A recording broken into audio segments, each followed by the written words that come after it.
Alright, now today we got a playlist that is not mine, but 80s playlist. We'll see how that plays out.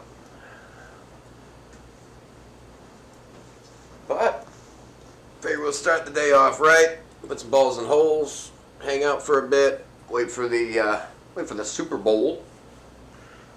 Should be playing, I don't know, later today, so I'll probably wrap up well before then. Get a couple hours of practicing today.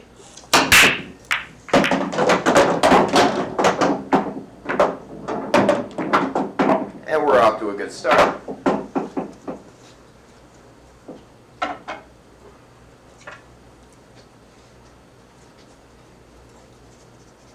Six balls on the break. Yeah, it's a pretty good start for the day, I'd say.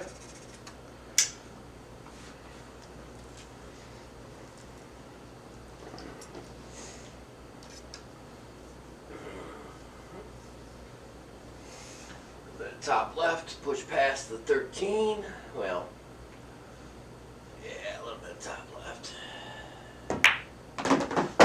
Get out of there. There you go. That's what happens when you put left on. Go right into a pocket every time.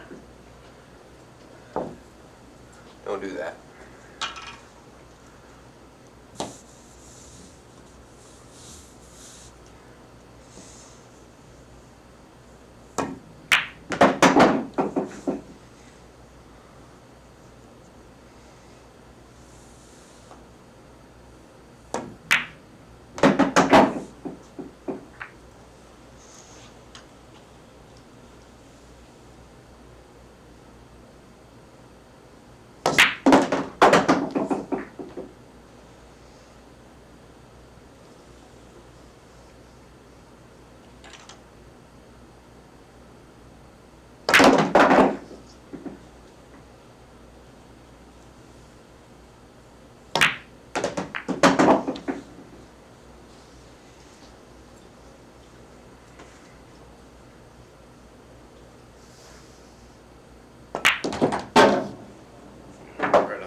Not where you want to be.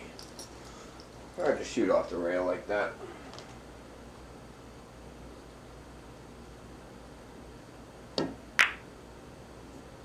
Off by an inch.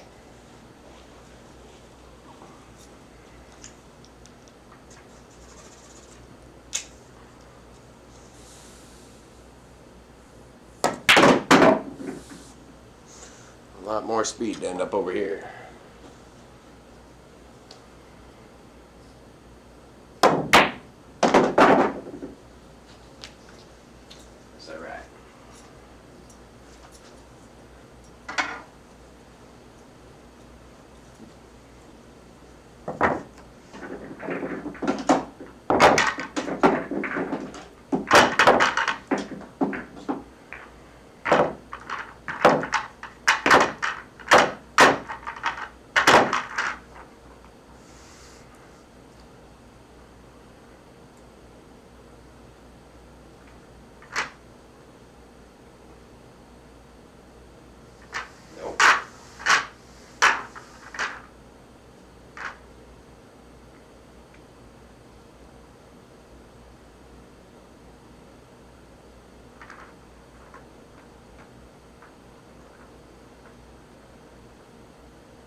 What's going on, Mama?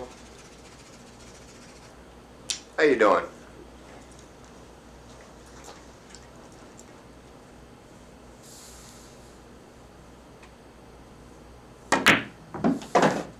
Get out of there. Perfect.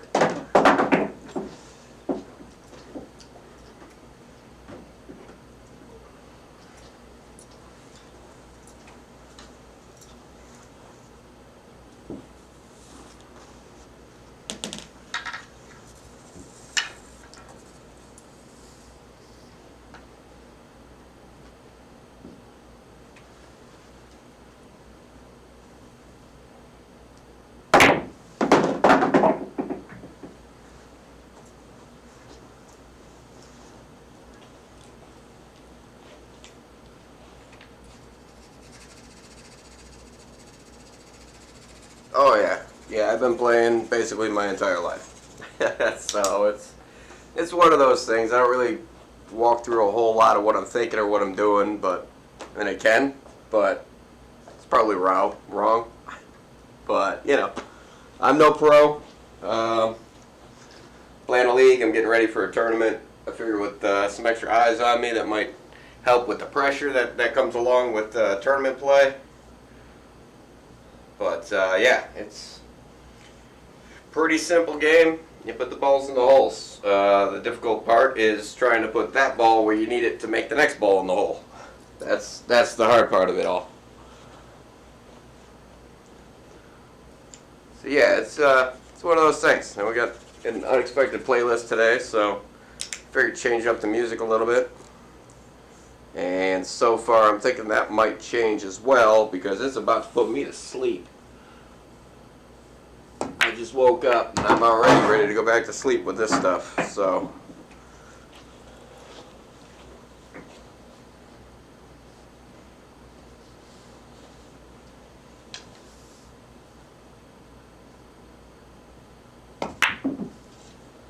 Yeah. Deep pockets. Real deep pockets.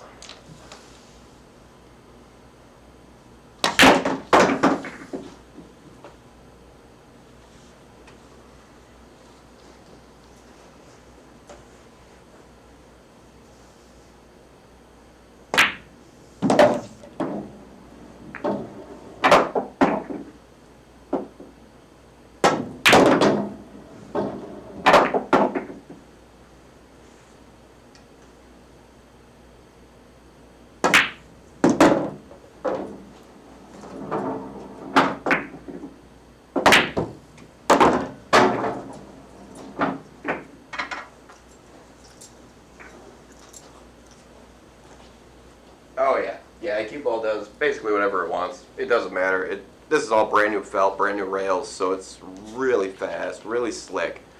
Like the cue ball can actually like just sit there and spin, which is ridiculous. But yeah, as fast as this table is, it's crazy with between this and the old felt that I had on it. Yeah, it really makes gameplay a lot different. This music has got to go. This is killing me.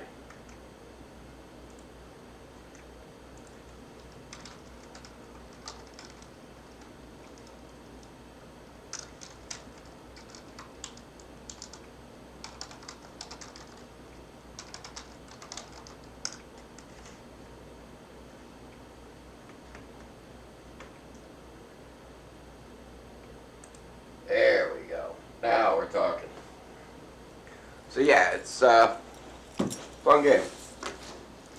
But I gotta get practice. I gotta get warmed up. I gotta get better. I gotta work on a bunch of different shots and whatnot, and kind of go from there. Somehow I managed to qualify to, in my division in the state, I'm in the top 67. So yeah, we gotta be good overnight. It seems March 3rd is the tournament, which is a 9-ball tournament. I know I'm messing around with 8-ball right now, but that's more or less just kind of getting warmed up for the day. But nine ball tournament, and it's going to be a lot of good players that actually take the game really serious. I've always just played to enjoy it. And then I got roped into a league, and then the league people said, "Oh, you got to go to this singles tournament." And I said, "Okay." And then I won, and then they're like, "Oh, you got to go to another one." And I'm like, "Oh, okay." But we play 8 ball and 9 ball on league, which is fun. So it's, once a week, get out, shoot some pool, hang out, get irritated.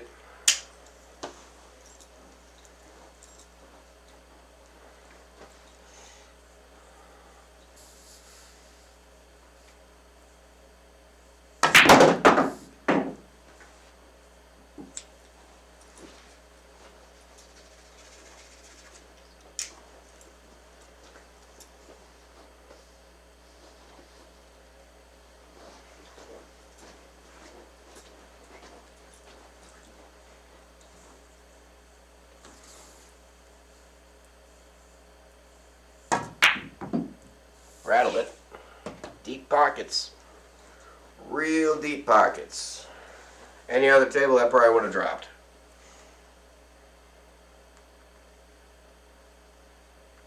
But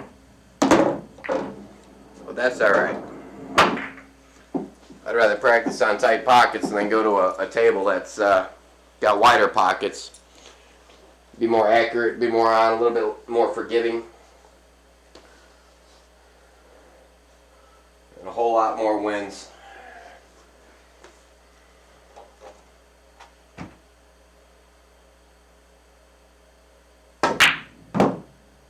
Woohoo! No cheating that one. I got 2 ducks, and how do I run it? So taking the 9 first. Well, the 8 doesn't go anywhere. So maybe we don't take the 9 first. We'll save that as a breakout.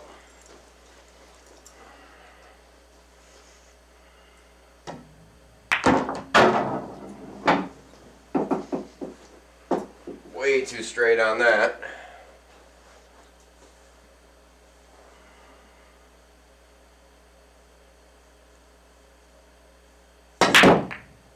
Rattle it. Hey, you can see the cue ball just, the English I put on it, it just sit there and spin and spin and spin and spin. I don't know if you can see the dots on it, but the pocket size is solely dependent on what you want. I mean, every table it's about the same. It's just a matter of how deep they are. These ones are, probably a ball and a half deep.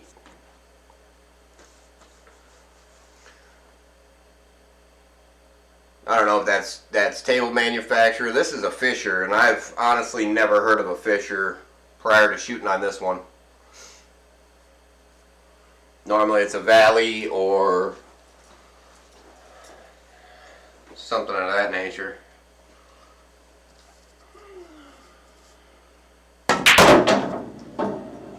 On this side. Except for when you don't want it to scratch. Yeah, and every table plays different, Every one of them. I don't think there's been a single table I played on that's played exactly the same as another, even with brand new felt, brand new rails. They all play different. They could be identical valleys sitting right next to each other, and they'll play different.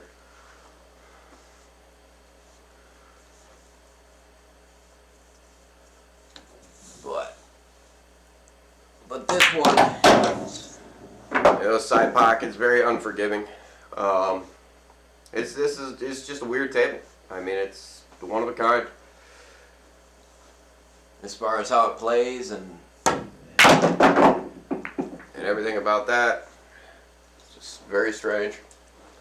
But you get good on the ones where it's like this 12 ball will probably kick out at me. I'll try to put it in the side. It'll probably jump right back out at me. Nope, hit it dead on. That's a good thing. But Yeah, the tables are definitely, yeah, the crappy bar tables, those are my favorite. And from my understanding after talking with the league operator yesterday, they're not going to be having, they're not going to have new felt on the tables that we're going to have a tournament on. So they're going to be crappy bar tables. And it's going to be a lot of fun. Definitely going to make things a little bit more interesting. Things are going to be a lot slower. See, like that. No. You don't get away with cheating the pocket like that on this table. I get away with that on a bar table all day long.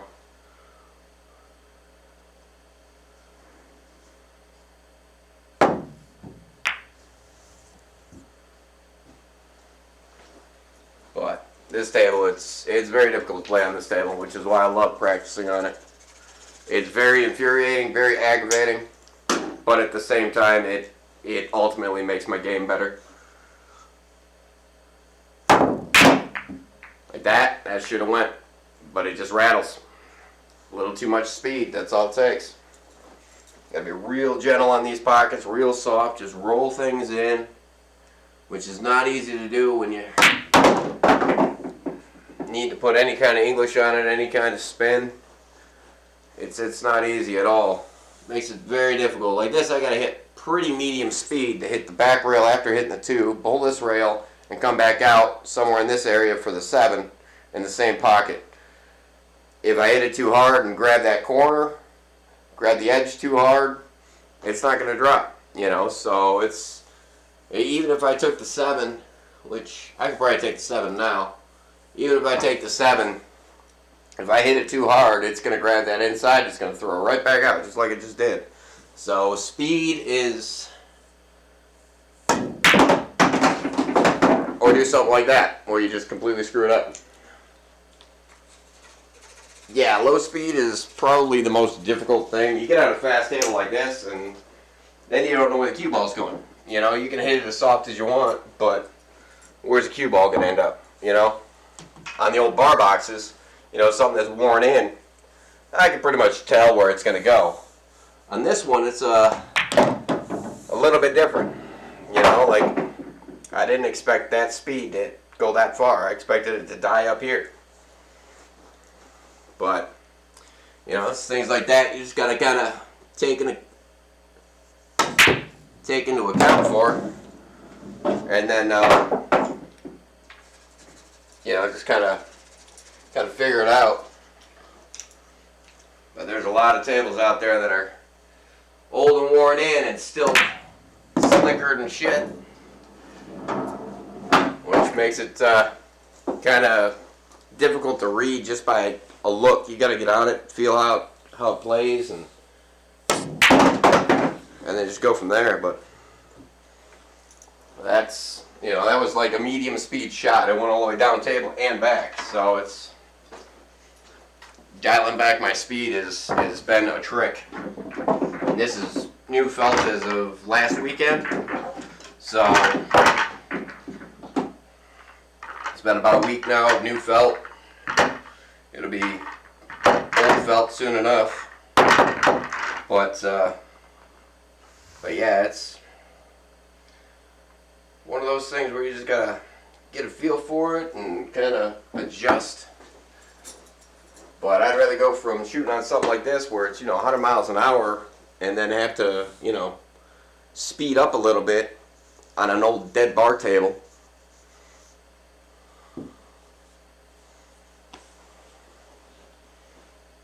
Oh yeah. Cue ball goes wherever it wants, and it's. I'm slowly getting the feel of it, but like I said, I've been shooting on it for a week, 2 hours a day, every day, and yeah, trying to find my speed on this table is not easy.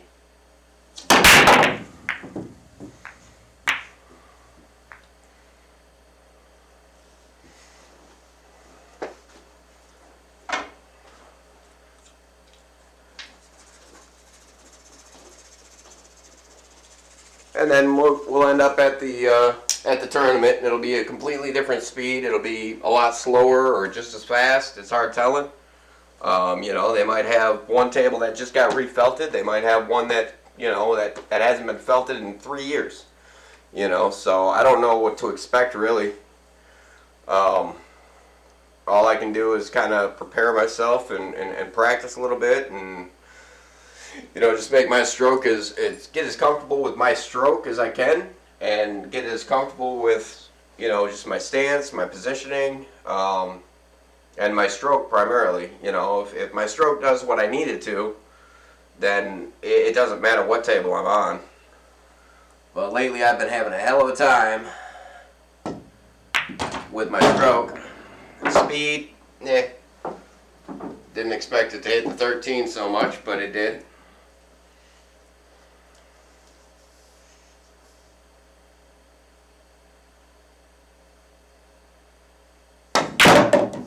I just died. No backspin, no nothing.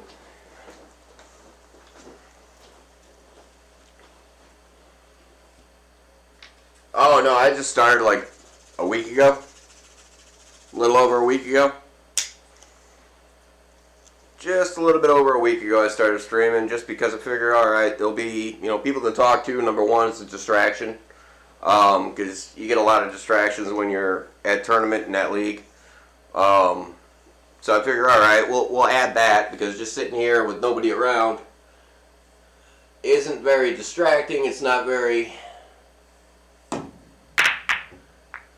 Corner. It's another layer of complexity, I guess.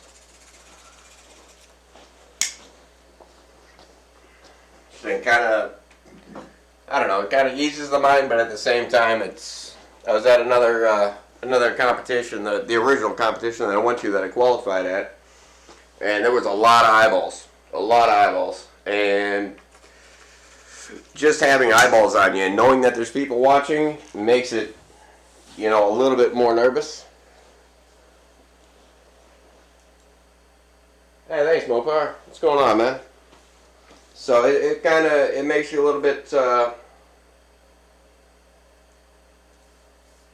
makes your mindset a little bit different when you got eyeballs on you.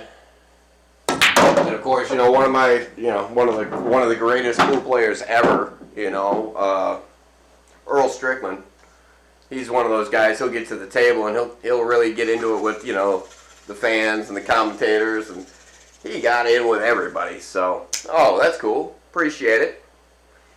But yeah, he's one of those guys that he's got a hell of a personality, and he gets out there and he'll get into it with everybody and keep the crowd rolling, and that was tight.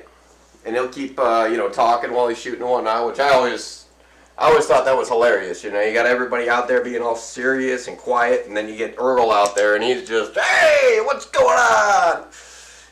So just an incredible pool shot that he is too, to top it all off.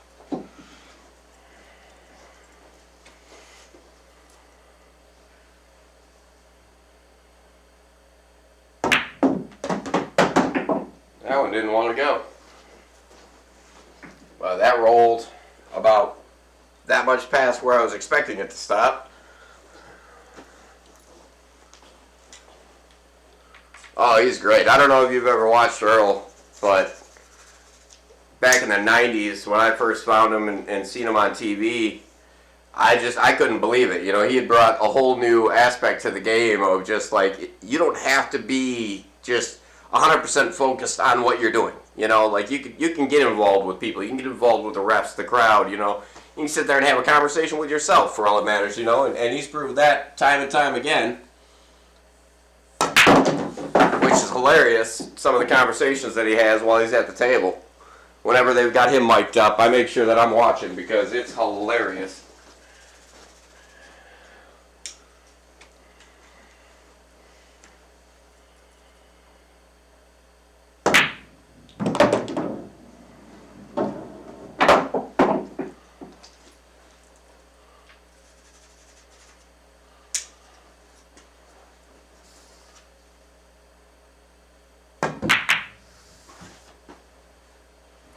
But yeah, there's you get down to the 9-ball, and these guys play defenses like you wouldn't believe. Oh, I'm certain you've seen him. I'm certain you've seen him. If you've ever watched pool on TV, you've seen Earl Strickland. He's won countless championships. And then trick shots and everything else that he's done. He's got a huge resume.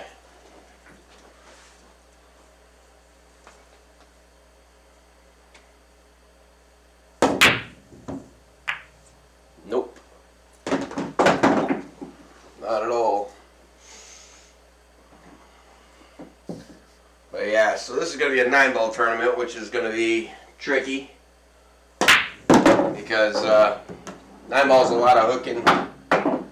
It's a lot of position play. And obviously you got to make everything in order, so that adds more complexity to it. So it's going to be a tournament for sure. Nope. Before I let that one go, that wasn't going.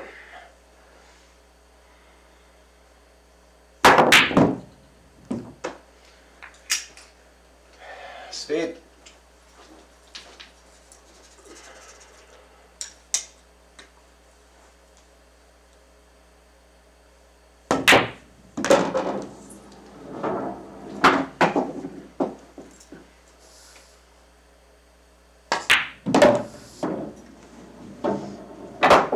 Way too straight on that.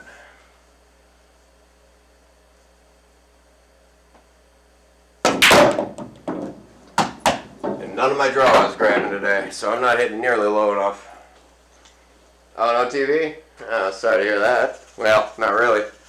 Ain't nothing good on TV these days anyway, so you ain't missing nothing. Off.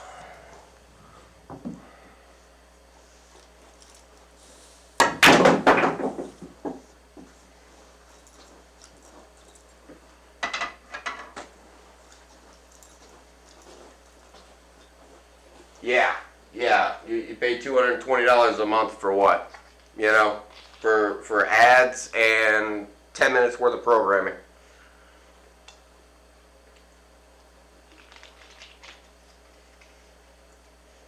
You know, I mean, you want ads, pull up YouTube, you get lots of ads. Pull up Twitch, you'll get even more ads, you know.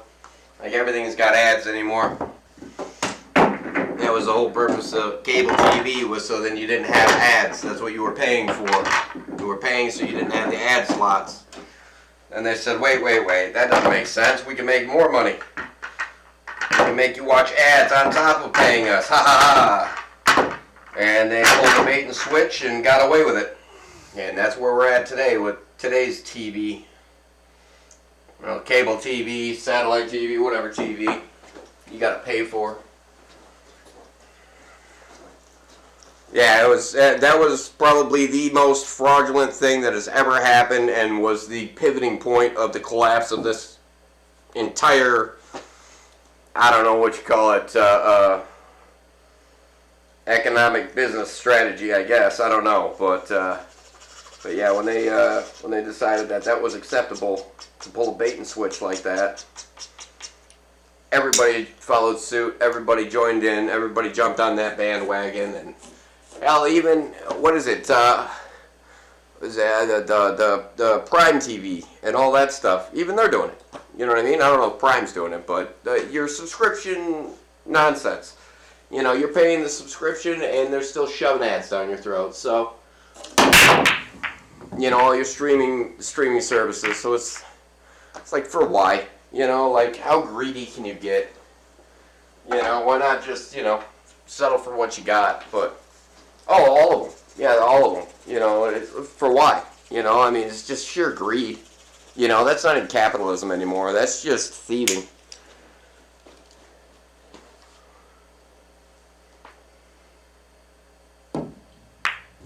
Nope. Up by an inch. But yeah, that's, I don't know. I watch it on YouTube, but even the YouTube, it's getting old. It's getting to the point where they're forcing you to watch ads. You can't skip them. I mean, you can skip a couple of them, but now it's to the point where they're forcing the ads on you to where you can't even skip them. It's like, well, you know, if I'm watching a 5-minute video and there's 10 minutes worth of ads, do you think I'm going to watch that video anymore?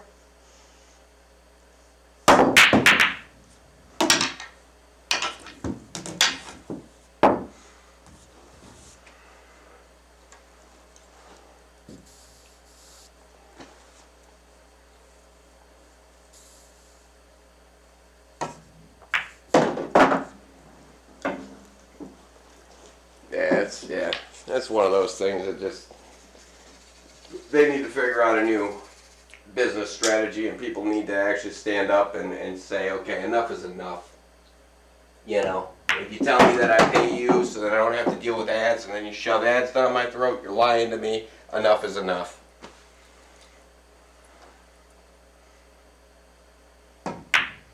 But people don't have, either they just don't care, or they just tolerate it because, oh well, that's just how it is, you know. Which is not how that's supposed to be. Not how a free market's supposed to operate, at least. That's supposed to be one of those things that's too hard.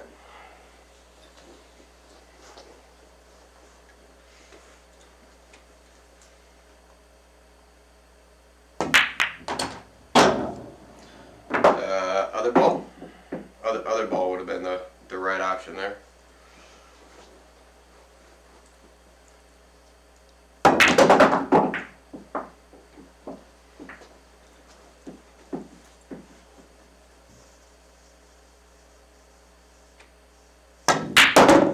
Too much.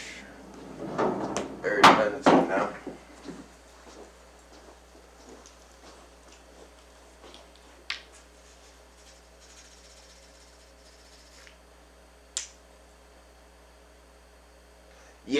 Yeah, that's the other thing. You know, like, and I don't even know how that works with partners and affiliates and all that stuff on Twitch. Like, do they have an option? Do they have the choice?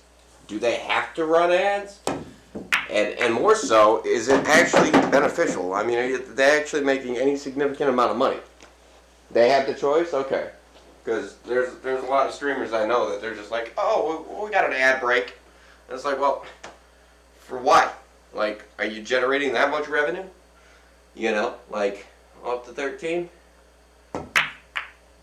Eey, not quite.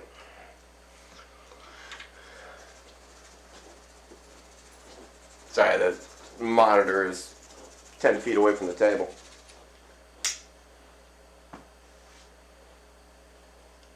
Yeah, you know, okay, cool. You need to make $5. Alright, $5 is $5, I guess, but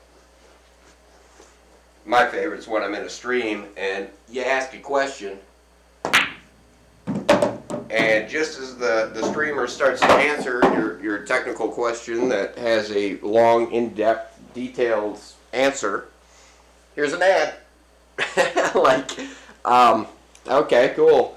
And then you get back from the minute and a half or whatever it is, the 90-second ad break, just to hear him say, and that's why, you know, here's the answer to your question.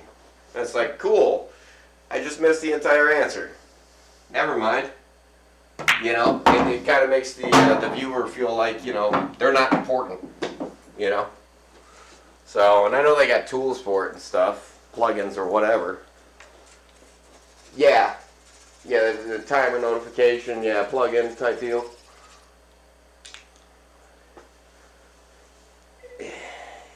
Yeah, you can spend the money on the ad blocker, but it's supposed to be a free platform, remember?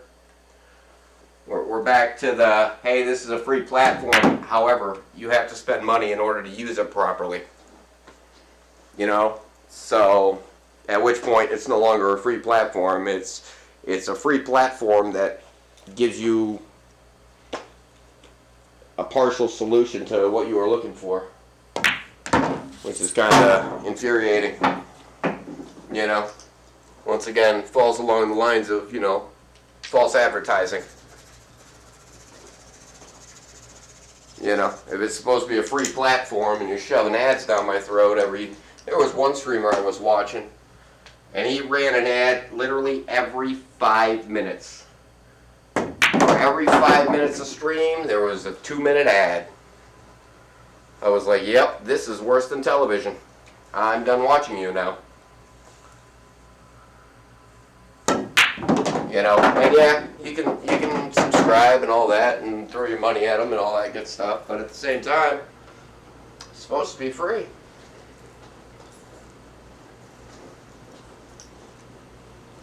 Right, yeah, most people do that. They do it at like the top of the hour, you know, or even on the half hour, you know, but so long as you got somewhat of a heads up as to what's coming and you know, some kind of structure, some kind of notification, so that when somebody asks a question on the stream, it's not, oh yeah, let me answer that for you. Here's an ad. You know, never mind. You don't get your answer. You know, kind of a slap in the face to the viewer and the people that are actually, you know, contributing to the platform, you know, financially or with views or whatever you want to call it. I mean, it's all the same if you ask me. Spending your money, spending your time. 3 rails. 5 rails. That one's off by a lot. Off by a little. Yeah, I mean that's, you know, $5 is $5, right? So.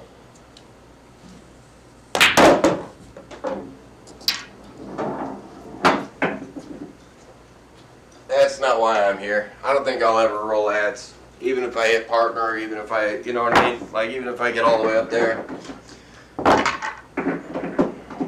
Just because I hate ads.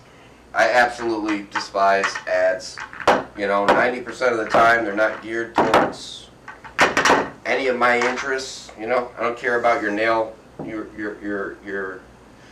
fingernail polish. I don't care about your nair, you know, your hair remover, you know, like these are not things that, I got my hair falling out on its own, I don't need nair.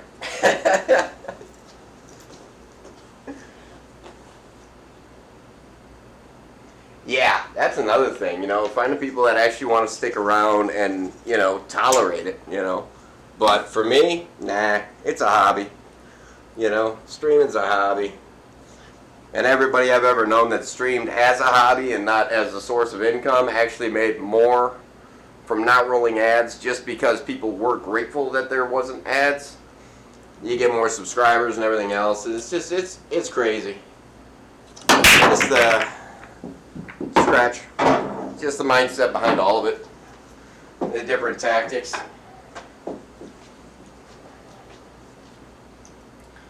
But no, I'll probably never roll ads. That's not me.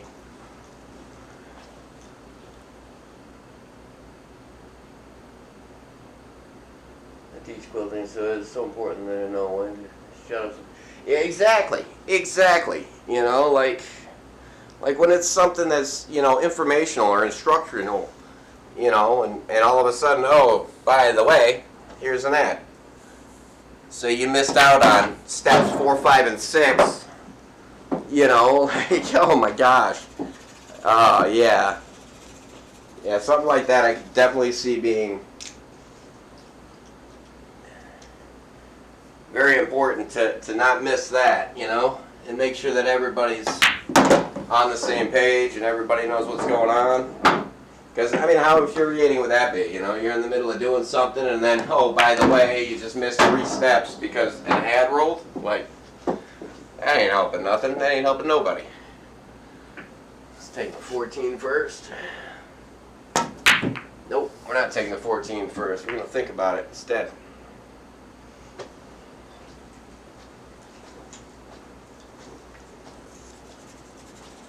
Yeah. No, I've done that with even trying to learn stuff on YouTube. And it's like, oh, here's an ad. Okay, cool. And you sit there and you wait for the ad to roll past. And then by the time you get back, you're like, all right, I've already lost my concentration because I just got pissed off from your ads that have nothing pertaining to what I care about, that you just had to shove down my throat. You know, like, I don't know. That's the ADHD in me, I guess. You know, then you get back and you're like, okay, cool, I need to rewind a little bit, and here's another ad because you went back for, 2 minutes in the video.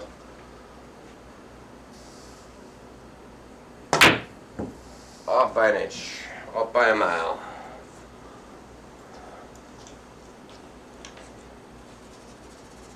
Right, yeah. I mean, and when you got the heads up and whatnot, that's cool. I mean, and it's more cool that you got people that are actually, understanding and tolerable to it. As me, I get up and walk away for 5 minutes. I might not come back to the computer for 3 hours. Like, just kind of how my brain operates. Like, I might get sidetracked and squirrel, Next thing you know, I'm out mowing the lawn or something, Out pulling weeds because it was bothering me.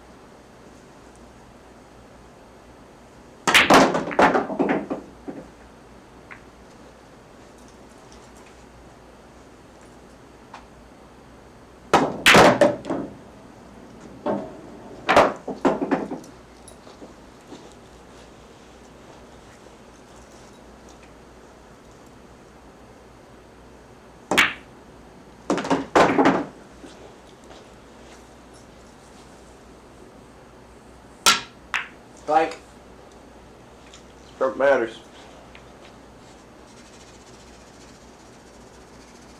Yeah. The squirrel brain does happen.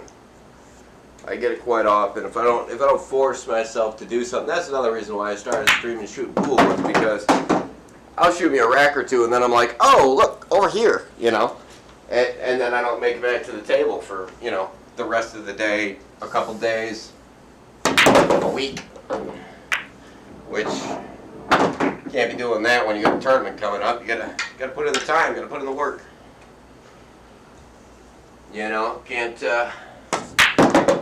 Can't be off daydreaming and cloud watching.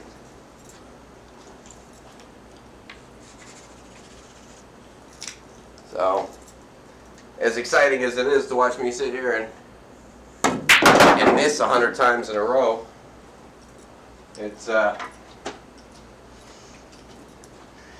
of forcing me to take a minute and actually focus on it and actually get some practice.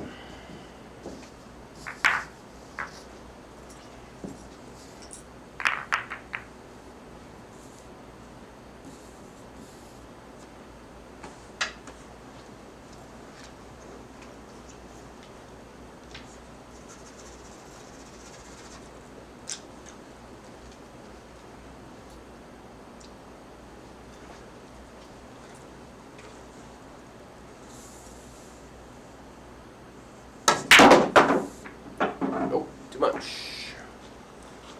Might still have it. Nope.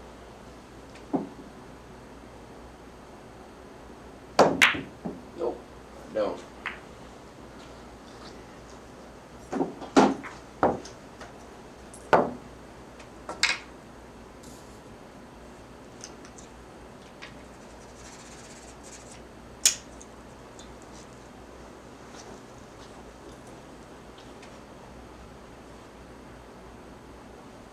Oh yeah, that's me half the time when I'm shooting pool.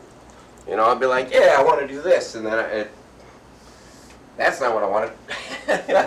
Just because of that split second, it went from, I know exactly what I want to do, to, hey, got a second, what if I do something else? And that's not what you need when you're trying to shoot pool, that's for sure. You want everything to be precise. You want everything to be deliberate. And be changing your mind at the last second, which I do quite frequently. You end up missing, then you miss, and then it's game over. So yeah, there's a few reasons why I started streaming. That's one of them. Definitely one of them. You know, try to narrow down the brain to whereas I'm focusing on what I'm doing, still being able to hold down the conversation, but still maintaining enough focus on what I'm actually doing.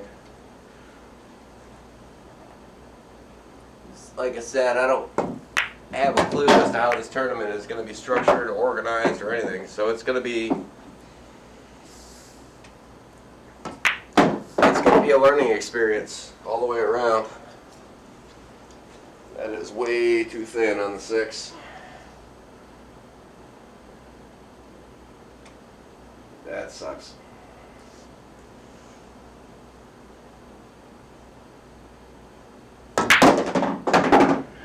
Pull it off the rail a little bit, eh? Not that it matters much, because I ain't got much to shoot at now.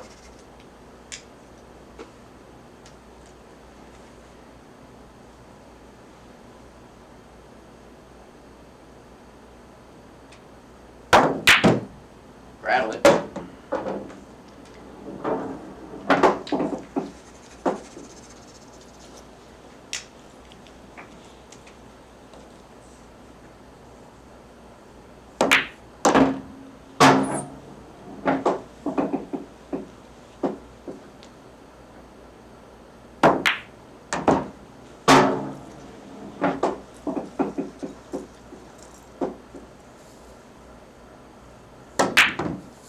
Rattle it too.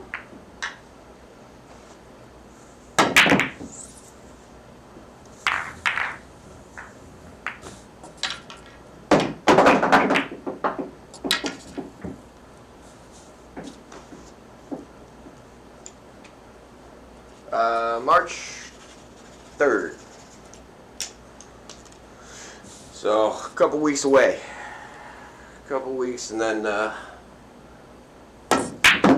if I win that, they'll send me out to Vegas.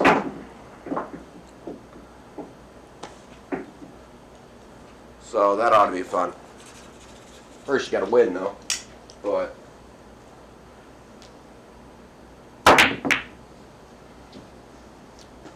I don't think that should be too difficult. Especially if you can't even make contact with the ball. Shouldn't be too difficult at all. We got this.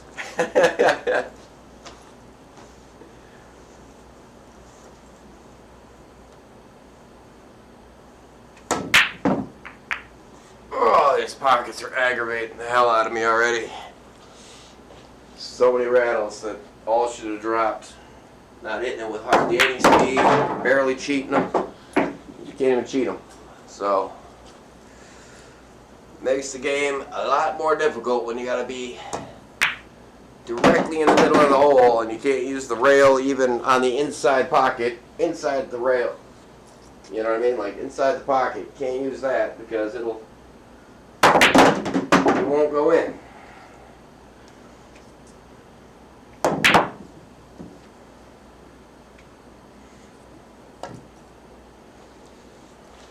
Definitely makes it difficult. That's alright, like I said, practice on this one, practice on these tight pockets, get aggravated. Technically there's 30-second stop clock, or shot clock rather. Whether or not they actually implement that or, you know, see, that's the other thing. I don't know if there's going to be like one ref for 5 tables, or if there's going to be one ref for my table, or, you know what I mean? Like, I'm not quite certain how it's going to play out. I know in the qualifying round there was no ref at all. So it was kind of just, everybody just kind of called their shot, made sure everybody did what they needed to. And if you had a dispute, then it was, you know, up to the shooter. Which is good, except for, you know, when the shooter says, oh no, that was a good shot, when it clearly wasn't, then it's kind of kind of some BS, but I don't know. We'll find out. We'll find out if they're actually going to implement a shot clock, or if there's a ref at the table even, or you know, if I'm going to have to sit there and say, that was a bad hit, and then they got to argue with me, and then, you know, so.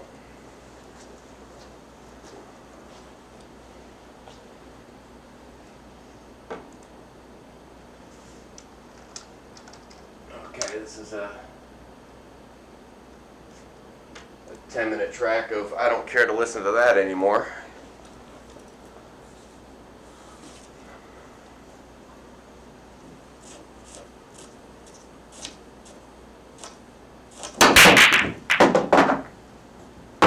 That ain't gonna do it.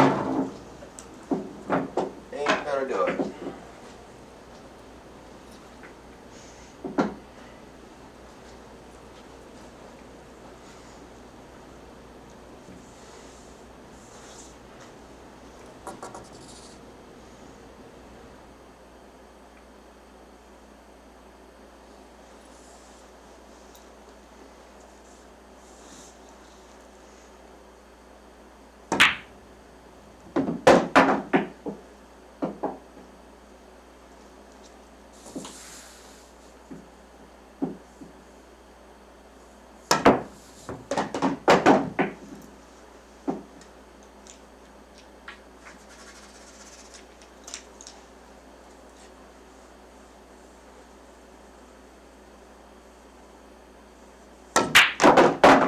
Right on top of it.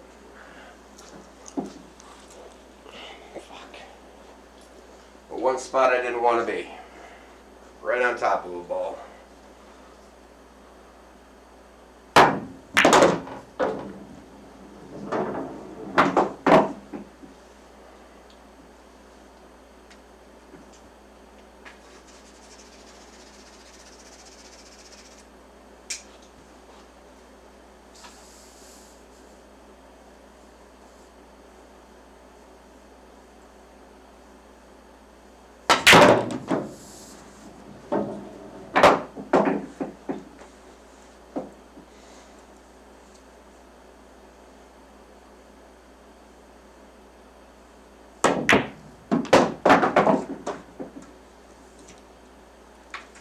Off the rail.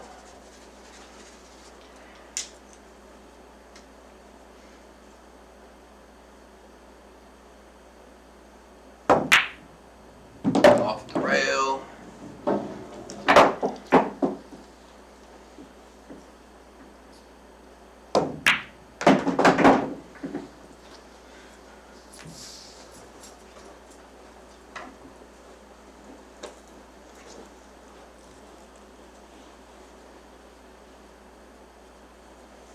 Yeah, we'll see what happens. I don't know. I don't know if they're going to allow me to stream it. I'd like to put together the IRL rig and take it with me and stream it all, but that might be a little bit of a pain to try to set up, and I don't know if people get butthurt because I'm videoing it and blah blah, so, you know. But I got the league operator's permission to stream league night when we play at league, but there's only a couple of teams that I would play against that would be okay with it that I know of for sure. Everybody else I would have to like ask, and I'm not cool with a lot of the teams, but I can't say that I'm not cool with them. It's just that I'm not like most of the teams that are there were friends from when I used to shoot at the bar. Basically all the people I used to go and shoot with, you know, on the weekends, be it a Friday, Saturday night, whatever, they're basically all on the league now, which is cool. So there's a few teams that, you know, I've been shooting the people that are on those teams for years, you know, and I know they'd be cool with it. They'd be like, all right, yeah, sure thing. But some of them, I don't know.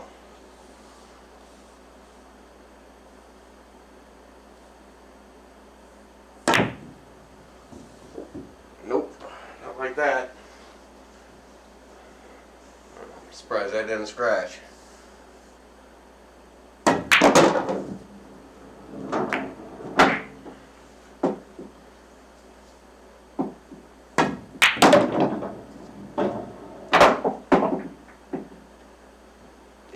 out of there.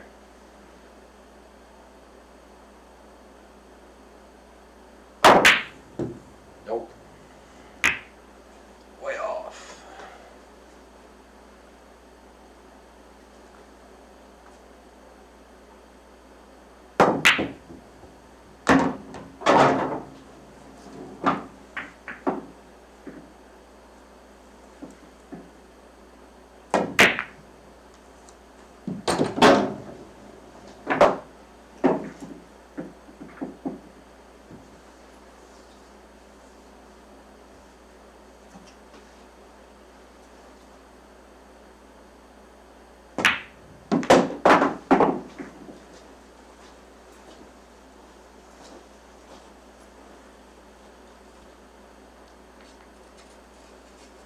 Yeah, I don't know. Take a look around, see what they got out there. I mean, it's California, you know.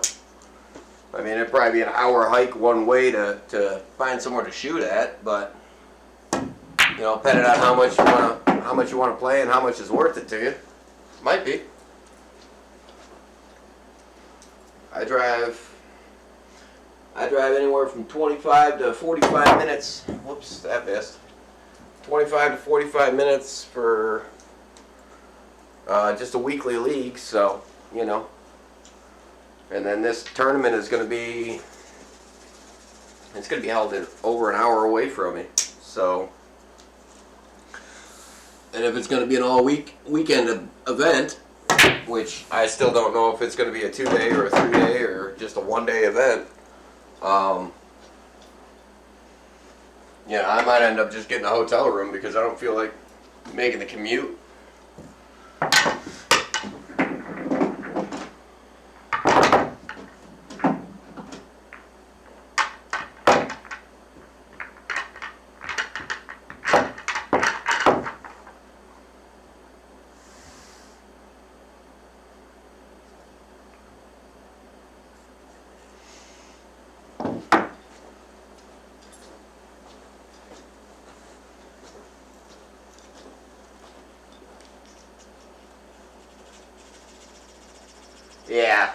Yeah, that's the other thing is wintertime we've got league, but if there's snow on the ground, I'm like, yeah, I'm not going to make it. Yeah, on your own.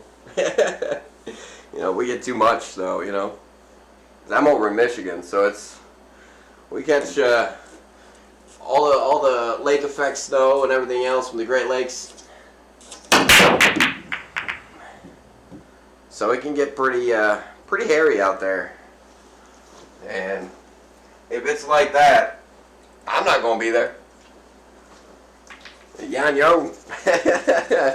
And if they don't cancel, yeah, exactly. I mean, the last few years it's been pretty light. You know, we did have to cancel one match last year. This time last year, we got just dumped on. We had probably 1.5 foot overnight, and it was that was off by a lot. And there was just no way of there was no way of going anywhere, so they just canceled it. But then, you know, a couple weeks later, same scenario, and they didn't cancel it. So I was just like, yeah, I'm not going to be there. Like, sorry about your luck. Like, play without me. You know, so that's one of those things. You know, how much is it worth it to you, and most importantly, is it worth your life trying to get to it? You know what I mean? Like, I'm not trying to end up in a ditch with a $200 tow bill plus, you know, a destroyed vehicle because I had to go to league. Get out of here. I do it to have fun, not to be stressed out and have more problems. I don't need more problems. I got enough problems. Yeah, a little harder. That double kiss would have worked.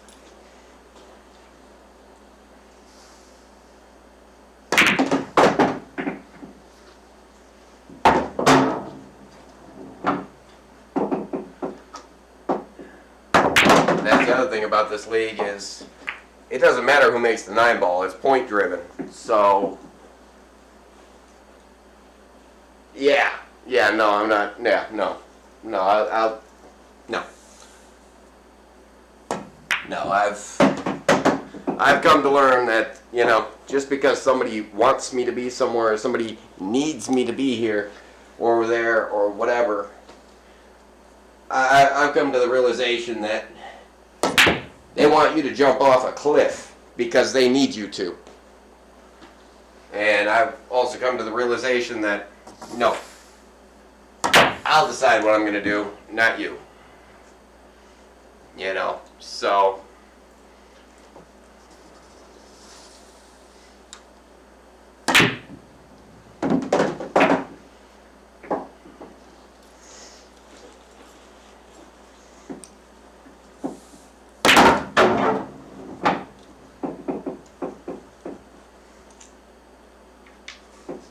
yeah, they can take their wants and their needs and stick them where the sun don't shine, as far as I'm concerned, because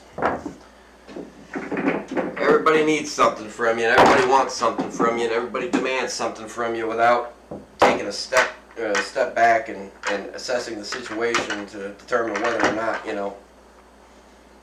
it's going to be beneficial to the person that needs something from you or the person that is needed. And when people just, they don't, that's another thing, people just don't understand boundaries anymore,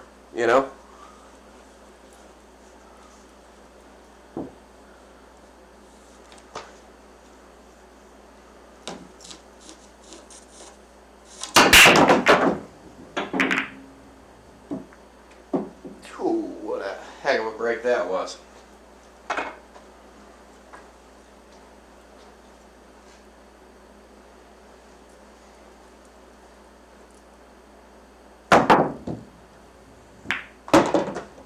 Other side.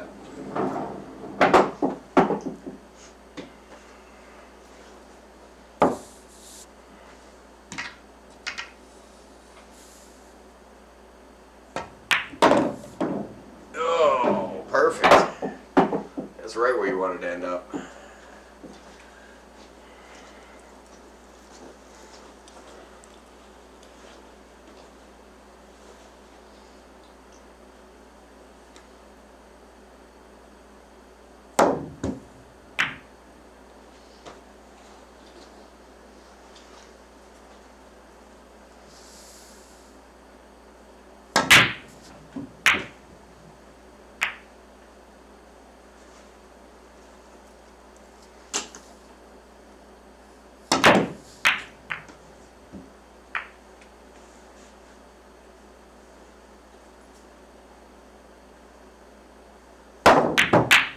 Wow, didn't even hit it.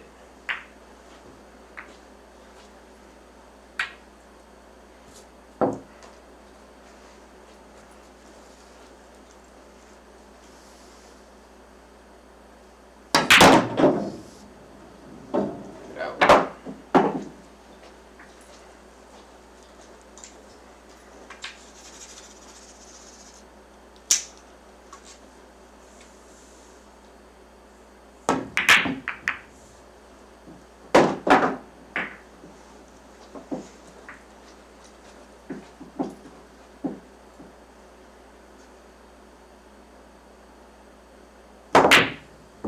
Nope.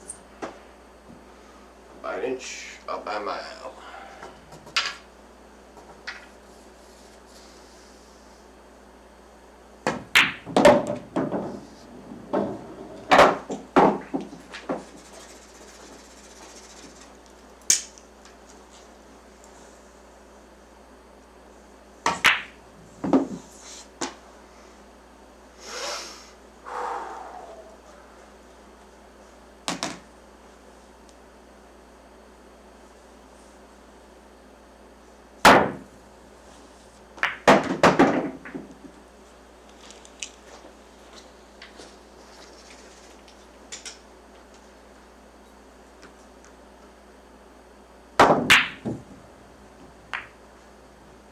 Followed up with that. Yeah, I'll believe it.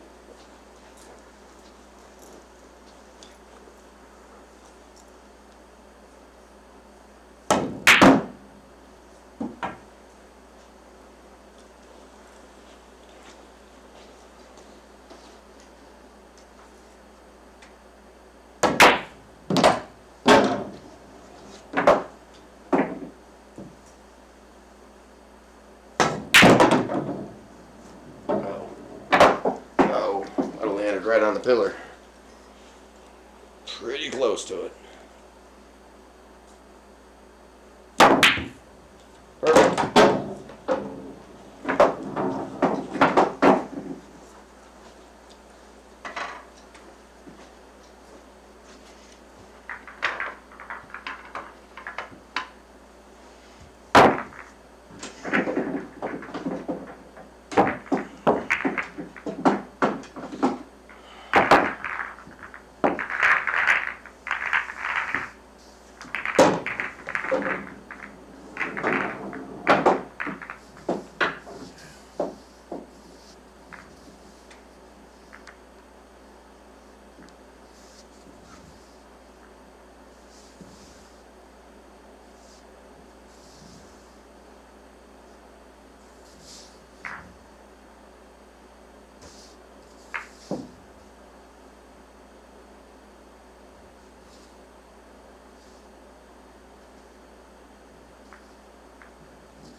So apparently that works a lot better on a 9-foot table.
Just because I'm fixated on it.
No, no, I don't. I don't shoot them in numerical order. I shoot as many as I can without missing, without scratching. Trying to shoot them all in numerical order would be a whole another level of I'm not that good.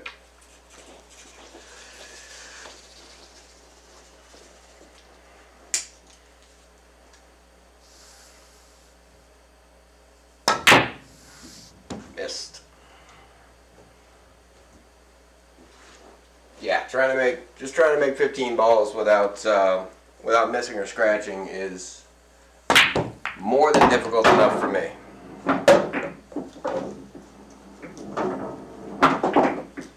More than difficult. I mean, if you can make 15 balls without missing or scratching, and I just missed there on ball 13. You know what I mean? Like you're getting into the realm of straight 8, which I don't play straight 8. This is kind of my variation of it, but I don't play actual straight 8. But when you're gonna go through and make them all in numerical order, yeah, good luck. Good luck. I don't even know any pros that do that. I'm certain they could, but I've never seen anybody do it. Especially off a break. Nah.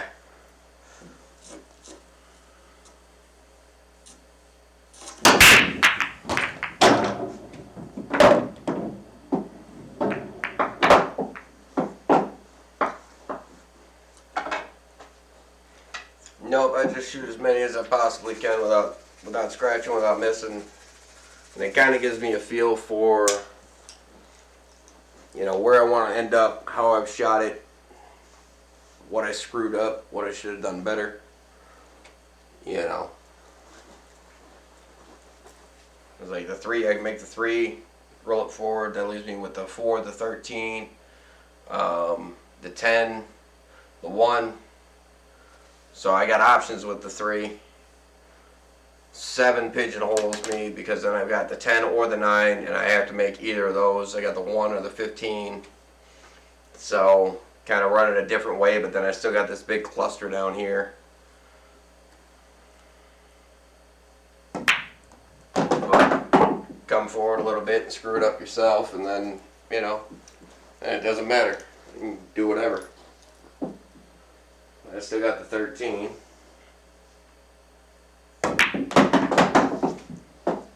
Bring me back up table for the 15 and the 1.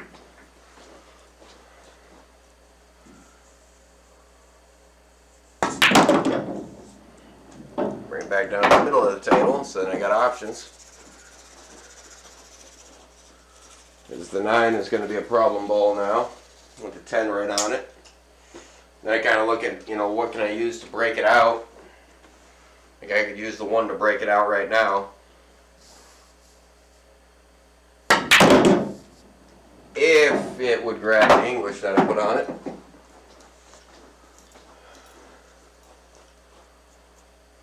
Seven in the side's a hard shot. That'll kick out on me. And I'll miss, and then that run will be over. The 5 in the corner will go past the 8, but that's really the only shot that I've got is a 5 in the corner at this point to leave me the most options.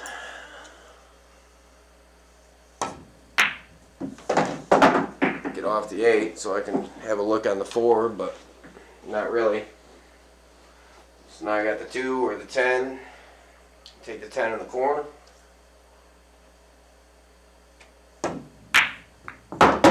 Make ball. Pigeonhole myself. That 7 might squeak past the 11, might not. Not an easy shot. I got the 8 for an out. I'll take the 8 because it's a surefire. Well, it's a higher probability, I should say. It's never a sure thing. Take the 11 now so I can kick the 6 out of there. And now I got 4 left. So the 4. But I need to be able to make it for the 2 because otherwise I'll pigeonhole myself on the 7. 2, 6 is tough because the 6 is blocking too much of the pocket and I would have to pull a combo. Or I could pull up and end up here for options with the 2, the 6, or the 7 still.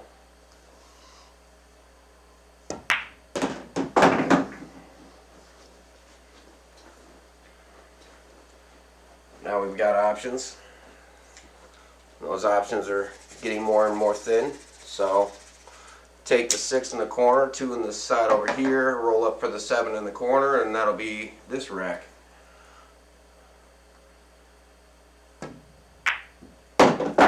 Nope. That came way too hard off the rail, which leaves me just about straight in the corner. Which means I gotta put a little bit of bottom on it. Push over a little for the 7 in the same corner. And of course it's gonna rattle. So yeah, that's how that works. Not to piss me off. But you get all the way down to that 15th ball and you're welcome. It's not perfect.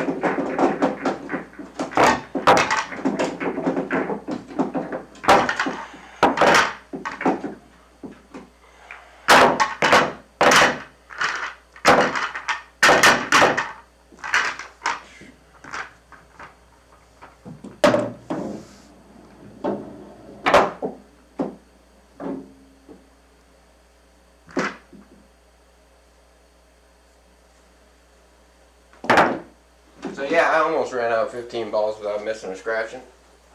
Almost.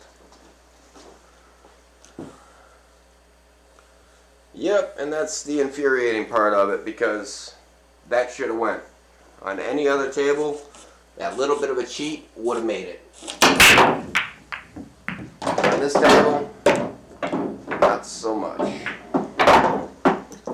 Get a bunch of them on the table right off the rip. That way it's a little bit easier, a little bit more spread out.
it again.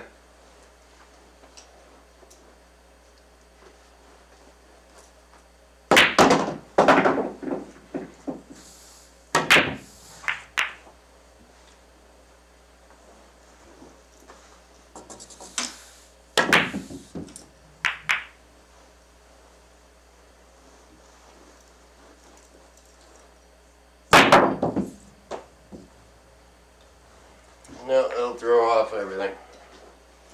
It's the amount of aggravation that you experience when you're like, yep, okay, I got this. All the way to the point that, nope, you don't got this.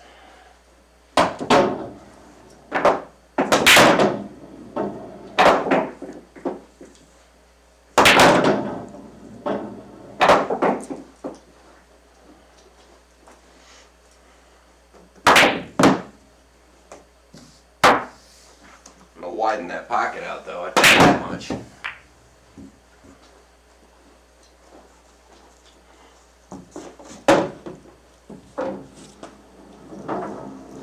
Yep, it gets infuriating when you get so close and then, or you get halfway through and.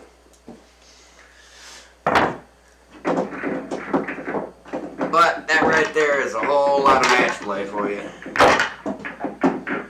Get that silly crap happen to you while you're in the middle of a match. Hard to bounce back from. It's hard to calm yourself down. It's hard to just say, okay, yeah, we still got an out somewhere. But when you just get robbed like that, it's infuriating.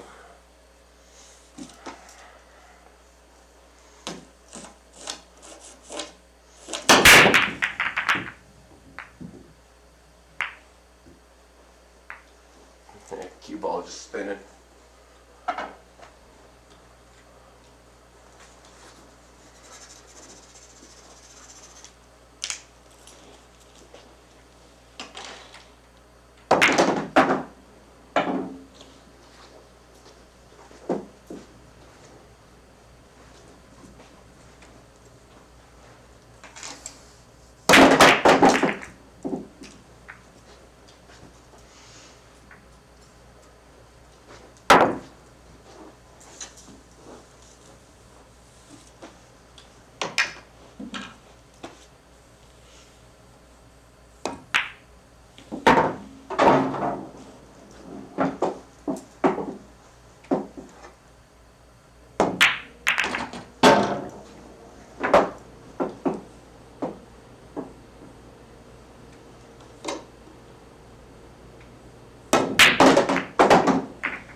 Wow.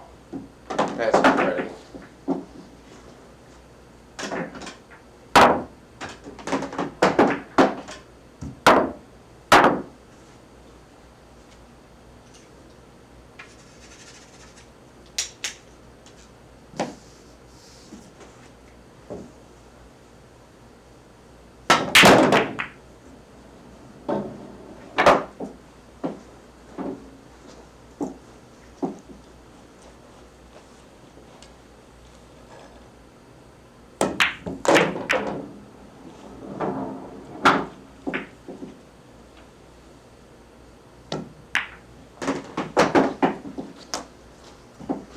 Should have died right there.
A little bit left every time. Put you in a pocket.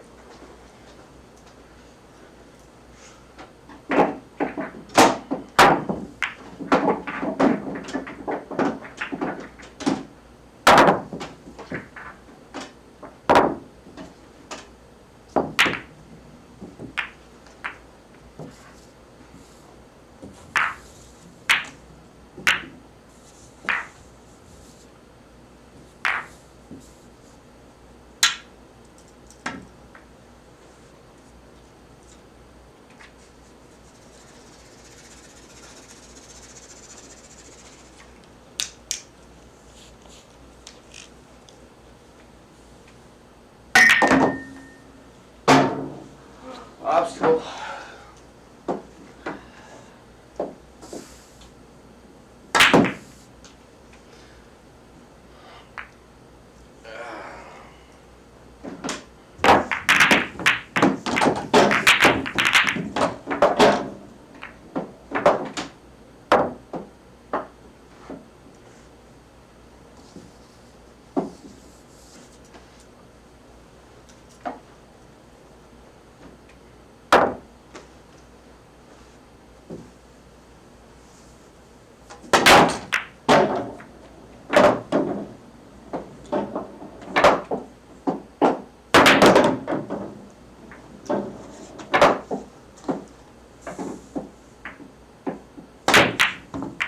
Rattle it.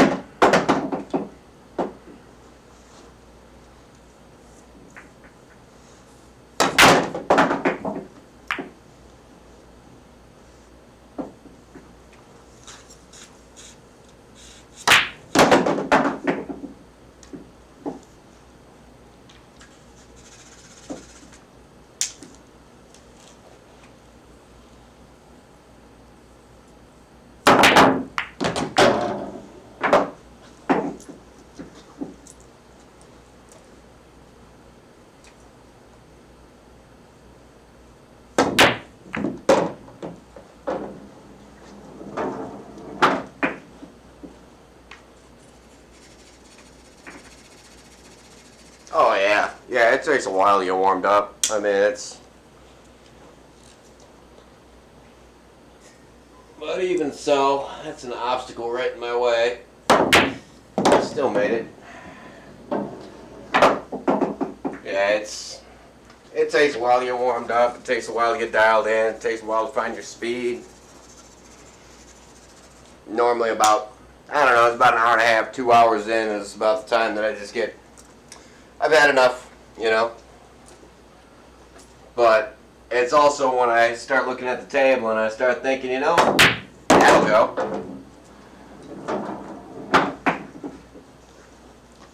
Then I start looking at it a little bit differently. Whenever I shoot in the bar, you know, I'd hold down the table for hours and hours. It'd be 6 hours a night of just shooting pool all night long in the bar. And not against any slouches. Piss off and got tight ass pockets. So I'd be playing against, you know, local folks. There's an obstacle there.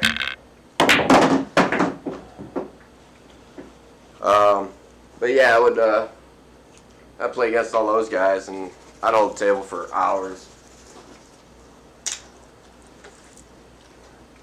And some of them were really, really good shots. Others were mediocre, and some of them just sucked. So there was definitely a lot of variety with the competition, which helps. But I also knew who I could play against, what I could do. You know, can I try getting cute with some shots? Can I try, you know? There's a lot of different shots that we'd shoot. And there's a friend of mine that we used to play, and you know, you'd have to scratch on every shot to get another turn. You know, so you'd learn, you know, how to make the cue ball go into a corner pocket or a side pocket from basically anywhere on the table, and how much English you would need and everything else. And we would do like these silly games like that, you know, when nobody else was playing. But when people were playing, that's actually where I learned the long rail bank. Oh yeah, this is years ago, back when I was a much younger person, that's for sure. Back in my 20s.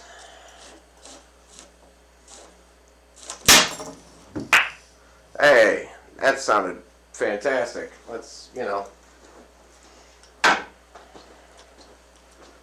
not do that.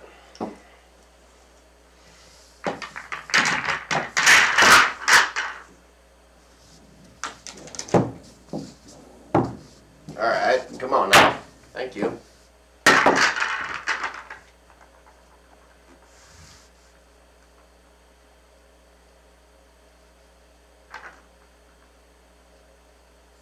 But yeah, we would play and play and play. And there's a guy that he used to shoot with, and he was an incredible shot.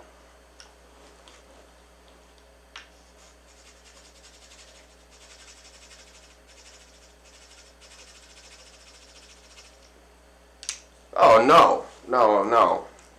If you're looking for somebody to teach you, you know, people that are willing to teach you, they're not gonna laugh at you. They give you pointers, but they're not gonna laugh at you. That's the one nice thing about the sport is I've never come across somebody that actually wanted to learn. You know what I mean? That you know, was afraid to ask. I got a lot of people that are afraid to ask, that do want to learn, but it's not because they're afraid of getting laughed at. It's because they're a different caliber. You know, their skill level is far less than, you know, who they're asking. So they're intimidated just by the skill level. You know, and they think, you know, oh, this person isn't going to like me because, you know, I'm not as good as them and things of this nature. And that's not the case. That's not the case. This is a one-person sport that, you know, anybody that plays it will tell you, you know, here's what you need to do to improve, but it's not going to be laughing at you, you know. Now, whether or not you take their criticism and their critiquing, that's a whole nother ballgame. I never did. But that's only because the people that were trying to give me pointers and lessons on things, I was beating. So, I'm sorry, but if I'm beating you, I'm not taking your advice.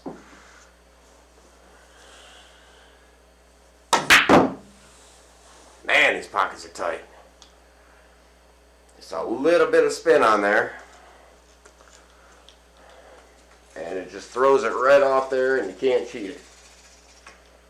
Yeah, I mean, it's not hard. I mean, 90% of it is mental, 10% of it is physical. You can talk yourself into a shot. You can talk yourself right out of that exact same shot just as easy. Actually, easier. So it's a very mental game, you know, especially when you're playing against somebody. Then it really becomes a mind game, because it's not only are you playing against your wits and your fear of them being better than you. That was not the right shot. But then you also have to make the ball, you know. So you want to play safe, or you want to play, you know, a more safe kind of shooting style, you know, a little bit more defensive than offensive. But if you're not used to playing defensive, all of a sudden that's, you know, that's foreign territory.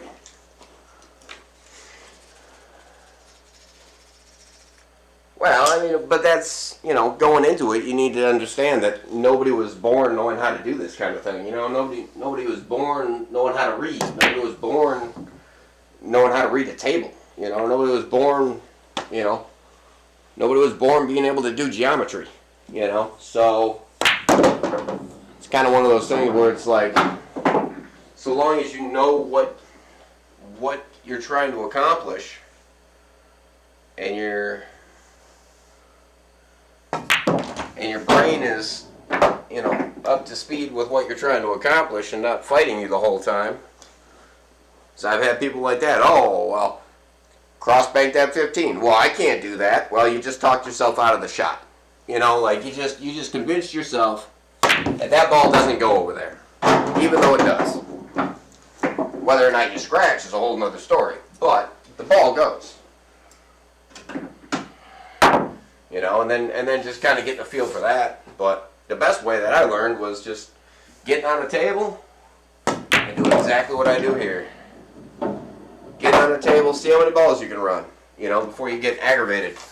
See how many different shots you come up against, and what ones you're better at, which ones you're not so good at. You know, are you good at banking? Are you good at cutting? Does it need to be more like straight in, like the 8? You know, practice your English. Practice, you know, where you hit on the cue ball. You hitting high, you hitting left, you hitting right, you hitting bottom. You know.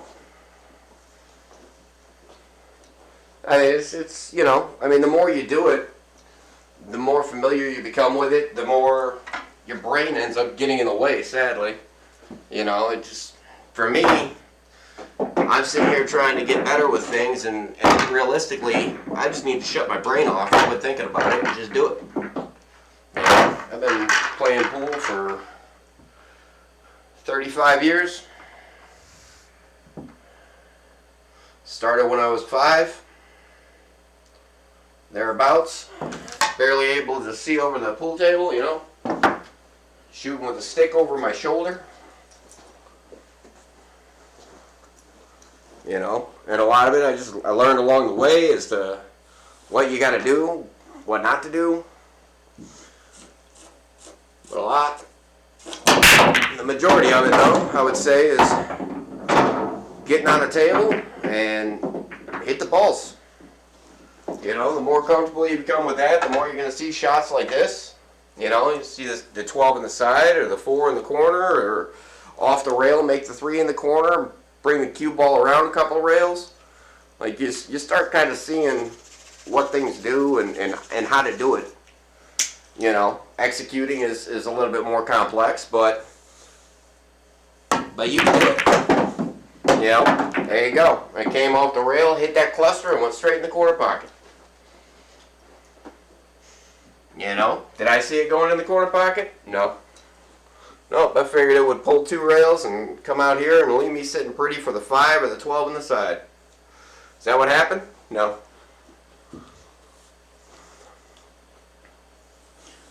But that's the execution of it, you know. How hard do you hit it? How much speed? Where do you hit it? I put way too much top on it, not enough right.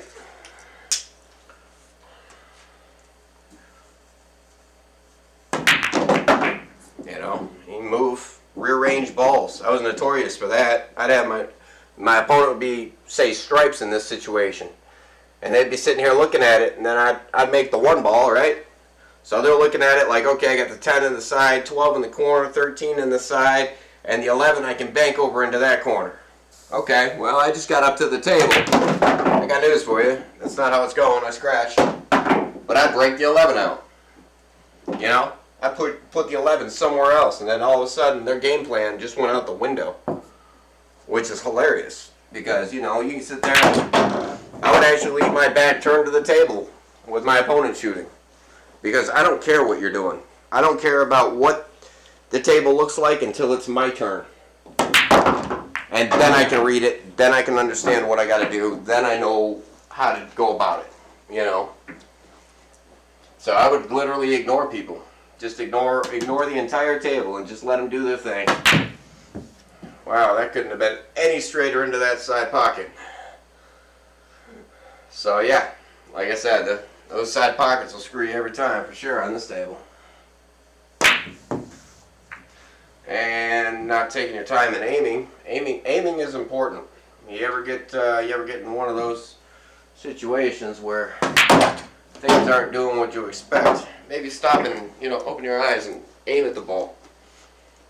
I do it all too often of, yep, there it is. And then I don't bother aiming. You know, I'm just like, yep, I've made this one a million times before. You know, start playing from memory, you know. I remember making that shot last time. Well, last time you looked at it. You know, you actually aimed.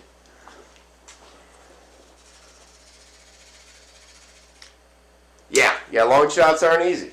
You know, I have a hard time with long shots, especially if the lighting's not right. You know, I mean, there's no shot on this table that is an easy shot. There isn't. There's no such thing as an easy gimme shot on a pool table. There is no such thing. And anybody that tells you otherwise is lying straight to your face. Because there is nothing easy about it.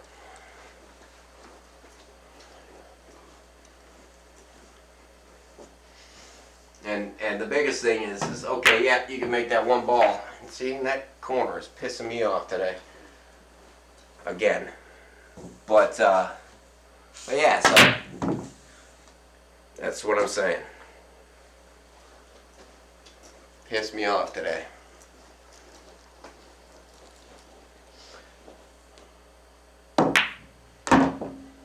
But the more you practice it, the easier it becomes, you know? And then, next thing you know, you're making all of them. Like so. Make them all.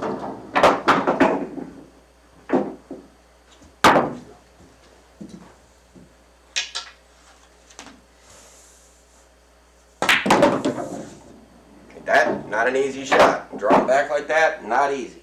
And I can't do that consistently. Like, there is no consistency to my draw shot. You know?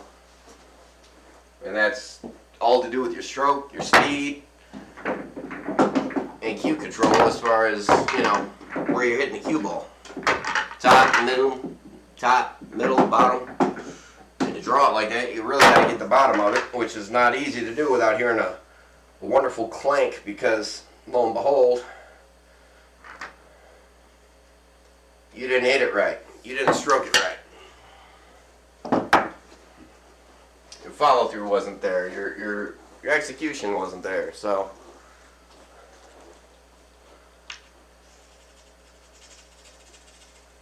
well, see, and a lot of it is and that's the part that gets me is everybody's, oh yeah, you gotta get down on the ball like this. No, you don't. I've shot more shots way up here than I have ever shot way down here on a ball.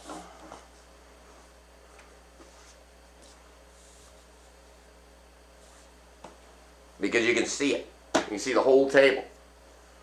You know? You start getting down on the ball and then all of a sudden everything changes. You can't see the diamonds anymore. Those fade right out of existence. You don't know where you're hitting at. You know, you're down here. You can't see the diamonds when you're down on the ball like that. And those diamonds are a huge part of where the ball's going. You know, where's that bank going to send the cue ball? Where's that bank going to send the object ball? You know, and if you can't see that because you're down on it, you're down here on it like this. Oh, I'm down here. Well, that's great, but you're losing sight of the whole table when you get down that far, you know? So me, I get down on it, but generally when I get down on it is when I miss. You know, and I've been trying more and more to practice getting down on the ball, but for me, on this size table, nah. I miss more times than I don't. And I cause, you know, traffic jams like that, and everything else when I get down on it. Cause a lot of errors. Instead of just looking at it and saying, yep, it'll go. But this rack is already for shit.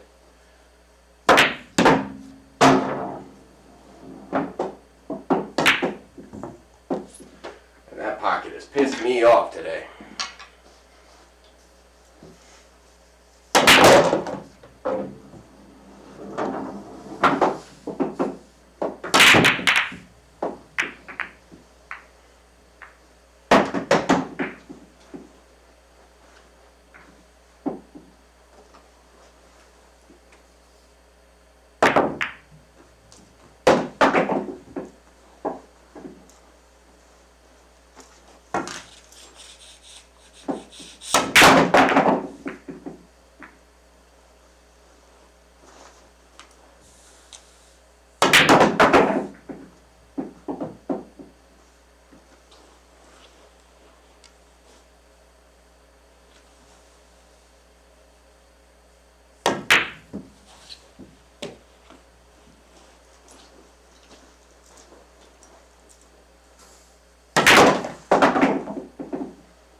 Yeah, it's just a matter of what you're comfortable with. I've seen people that stand upright, you know, just completely upright, just, yep, okay, yep, okay, you know, 7 foot tall. 7 foot tall, just standing over the table, like, yep, that'll go, okay, yep, no problem, you know, like, the pros on 9 foot tables, yeah, they get down on it. They're down here. I don't know. That's about what happens every time that I've gotten down on it today. Rattle, rattle, rattle, rattle. You know? Whereas if I just stand up, look at it, see what I need to do, hit the ball. I don't know. It all depends on the day, I guess. But I've been trying to get down on it more and thinking, you know, hey, maybe this will help. Meh. It might help with hitting it straighter, but it's definitely not helping with aiming. It's not helping with seeing where you need to hit the ball, where you need to, where you need to hit the cue ball, and blah blah, to make contact with the object ball. Like you just got to find something that works for you. Every pro that I've seen that has any kind of tutorials or whatever, they just say, oh yeah, just, you know, don't copy my stroke, don't copy my break, don't copy this, don't copy that, don't copy what I do. And this is a game that is literally, it's however it works for you, you know. I mean, there's some people that they're on the break and they can literally jump off the ground when they're shooting. It's like, well, okay, well, I don't see how that's keeping your accuracy if you got both your feet off the ground because you're sitting there doing I'm a jump. Well, how's that keeping your accuracy? You know, how do you know where you're hitting on the ball if both your feet aren't even on the ground?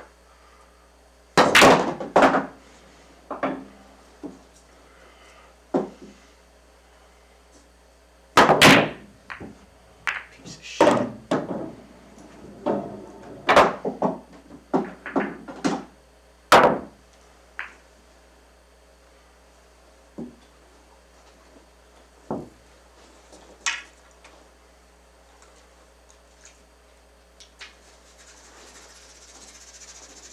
Yeah, definitely try different things. You know, try different stances, try different, try different postures of how you get down on the ball.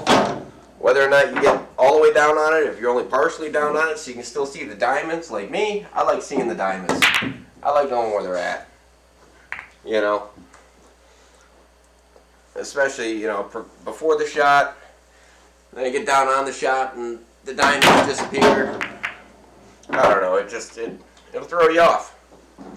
You know, you're used to looking at something a certain way. You know, nobody walks up to a table and is like this every time they walk around the table. You know what I mean? Like, you're walking up, you're standing over top of it, you're looking down on it. You're not looking, down here and, oh, I'm at eye level. Okay, there we go. Oh, yeah, I saw it. You know? But you ask the pros, and they're, oh, yeah, just get down on the ball, and sure thing. I believe you. Maybe on a 9-foot table, when you can't see the diamonds to begin with because they're 9 feet away from you.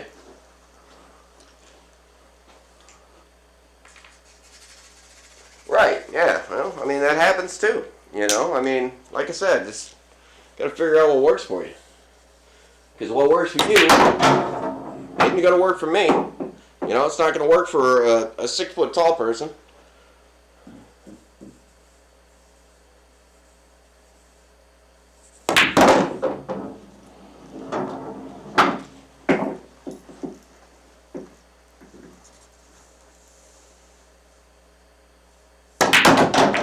Perfect. See? Didn't even see that it was going off at 14 when I sent it down there. Until after it did so. And I say, oh, cool. I scratched. So much for making as many as you can without missing or scratching. Because you just scratched. All because I was worried about something else. I don't know.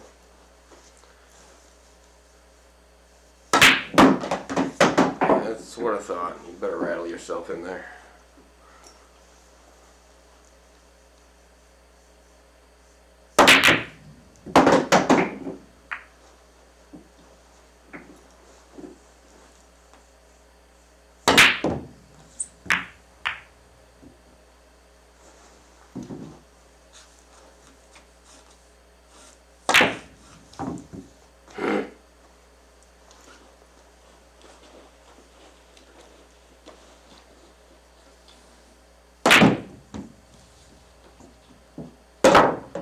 Those pockets today have just been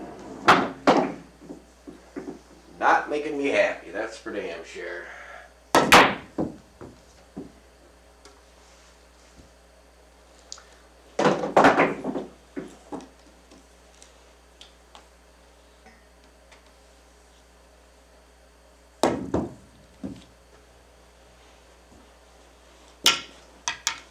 And I would say that if you're going to go and practice somewhere, make sure you don't have any obstacles around the table. Make sure you can walk all the way around the table and shoot all the way around the table. And not be running into an obstacle because you left the cue ball in a specific spot and, oh look, there's a jukebox right in the way, or oh look, there's a pillar right in the way. Because that will definitely mess with your game. Like I said, 90% of this game is mental. The other 10% is physical. Look, I found that other pillar right where I need to be.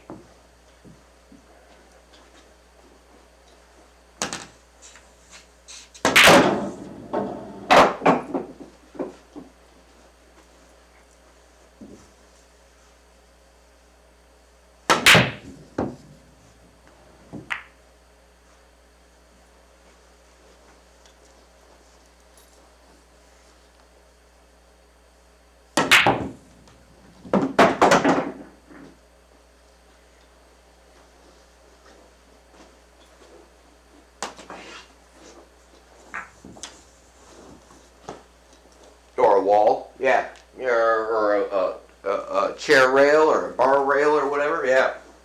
Yeah, because I'll tell you what, there's nothing worse than lining up on a shot, and as you're lining up on a shot, in the middle of your backstroke, so you're lining up on a shot here, And in the middle of your backstroke, 3-inch putt, right there.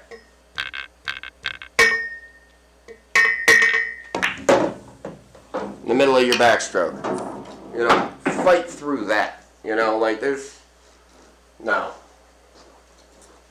Now this table will end up getting moved over a couple of feet, that's for sure. And the light as well. The light's not even center. Which throws off your shadows, which throws off a lot of things, but I've just been kind of powering through it. I know that my shadows are off, but I haven't moved the light yet because I don't know how far over I'm going with the table yet. But the table's got to go over at least a couple of feet, at least 2 feet. Get me the hell away from that pillar so I can at least have most of the table to shoot at, and not, you know, limited on basically anything in this entire rail. Anything on that, basically anything on that entire rail all the way up to about here is limited if I'm on that side of the table.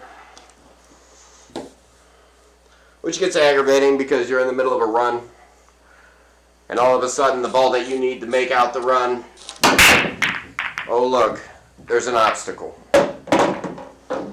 You know, and there's nothing more infuriating than setting your mind to doing something and accomplishing a task just to have something like that get in your way and prevent it. You know, like, I need that shape, I need that angle, I need to be right in this area. Well, in order to be right in this area, there's a pillar. Never mind. Guess you're not in that area anymore. So now you're hindering yourself, you're hindering your strategy, you're hindering your mental ability. Get the hell out of there. You're hindering everything. You know, just shooting yourself in the damn foot. You know, and then you say, oh, well, get better. And it's like, well, I'm not exactly a professional, and you're expected to do professional things. You know what I mean? Like, I can do as good as I can, but even pros have a hard time with that kind of crap. Probably not as much problems as I'm having today. Be it with words or be it with putting balls in the damn hole or even hitting the ball. How about that? Let's just hit the ball. No?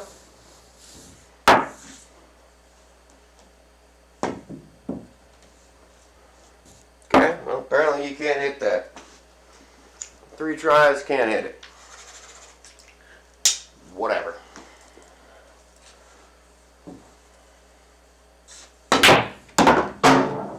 Hey, I'll bet I can make it now.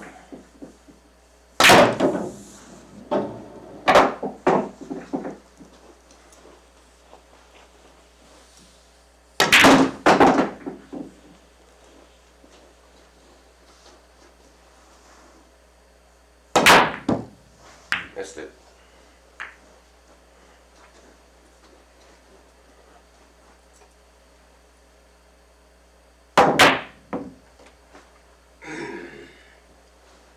And that'll mess with you too. That'll mess with you the most. Is after you miss that first shot, you line up, you think everything's right, pull the trigger, and you miss. That will mess up your game, your mindset, everything in a hurry. The very next shot, you'll be lining up saying, yep, I've got this. And then deliberately, your brain says, no, you don't.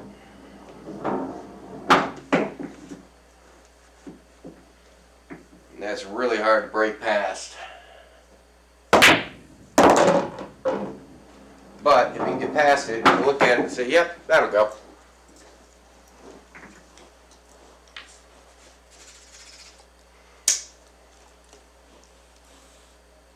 But these are all, a lot of this is just, you know, I'll try the crazy stuff. I don't have a problem with it.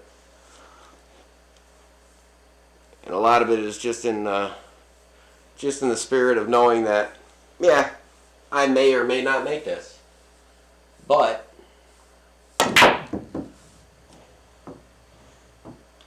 why not try? You know?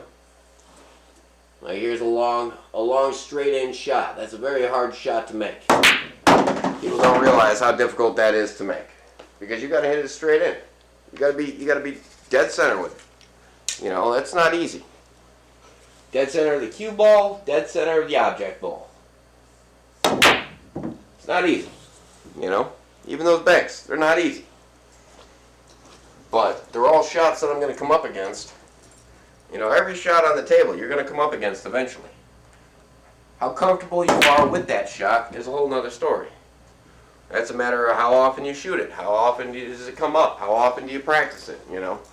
Now, I'm not going to sit here and drill the same shot 100 times. I'll drill the same, you know, kind of shot, like, you know, cross-side bank shots. You know, I'll drill those. But they're not going to be in the same spot every time, you know. I'm not going to sit up and line up the exact same shot 100 times over. I'm sorry, that's the very definition of I'm going to sleep now. You know. But I will do something like that just to see what happens. Okay, so it pulled 2, 3 rails and ended up in this corner pocket. Am I going to call that at league? Maybe. Depends on what the table looks like. Depends on if there's a ball in that corner, you know. There's a lot of different things that change, and that's the one thing I do like about the game the most is you never get the same layout twice, which is why you'll see me rack them like this and then just crack them. You know, you never get the same layout twice. There's never do all the balls line up at the same spot, you know, in the same locations. You know, I mean, I could spread them out by hand like I do, but a lot of times that's putting them.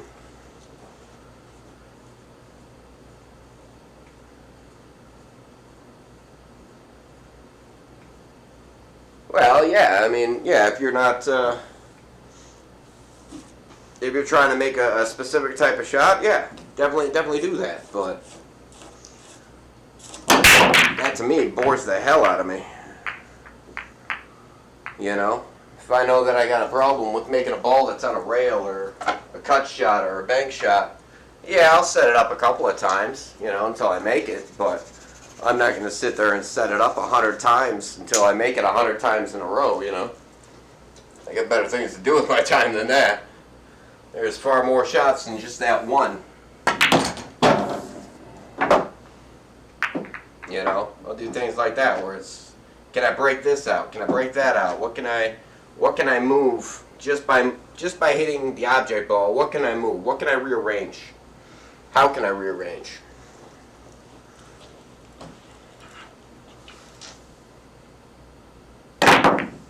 You know, didn't make the shot, but I tell you what, I rearranged it.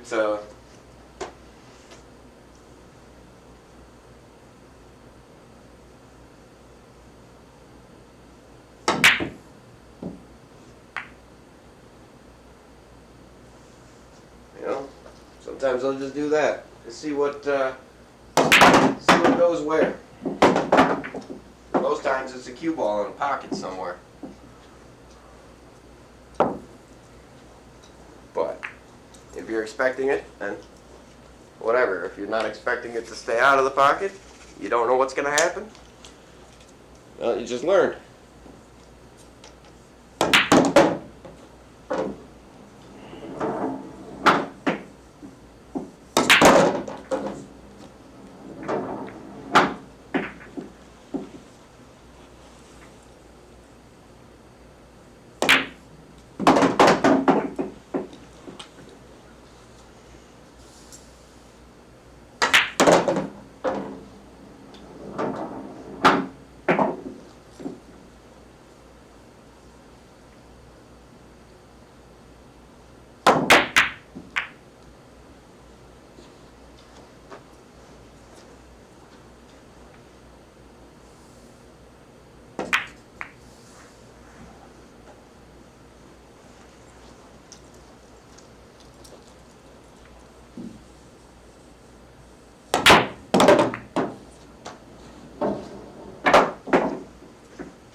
Yeah, I might be past that point, but it's still, I mean, even the pros do it though. They'll line up the same shot over and over and over again. But to me, it's just, good grief. You're beating a dead horse at that point. You know? Like, are you ever going to see that exact shot again? So much so that you have to practice that shot 100 times in a row to make sure that you make that one shot? Maybe. Maybe. Maybe not. But like I said, I've never seen two tables that were ever laid out the exact same. Ever. Ever. And that's a lot of games. Speed. That's a lot of games to never have the same layout twice. Like right here, that's aimed right at the rail here. At which point it's going to hit this rail, it's going to hit that rail, and it's going to break all that nonsense up.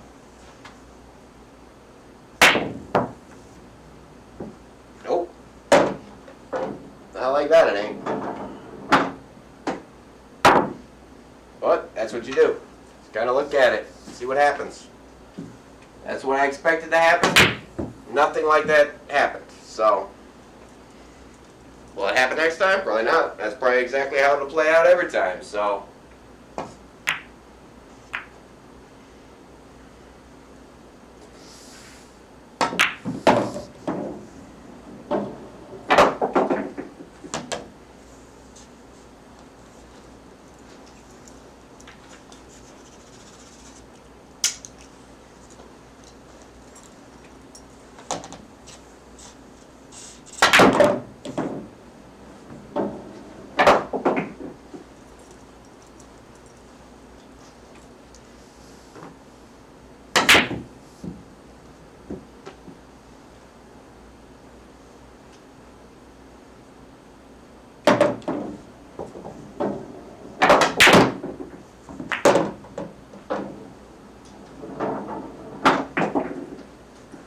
eventually I'm going to get pretty good with these inside pockets to the point where I can call it. Be like, no, no, no, it's not going in that corner, it's going to go in that corner. Off of that corner.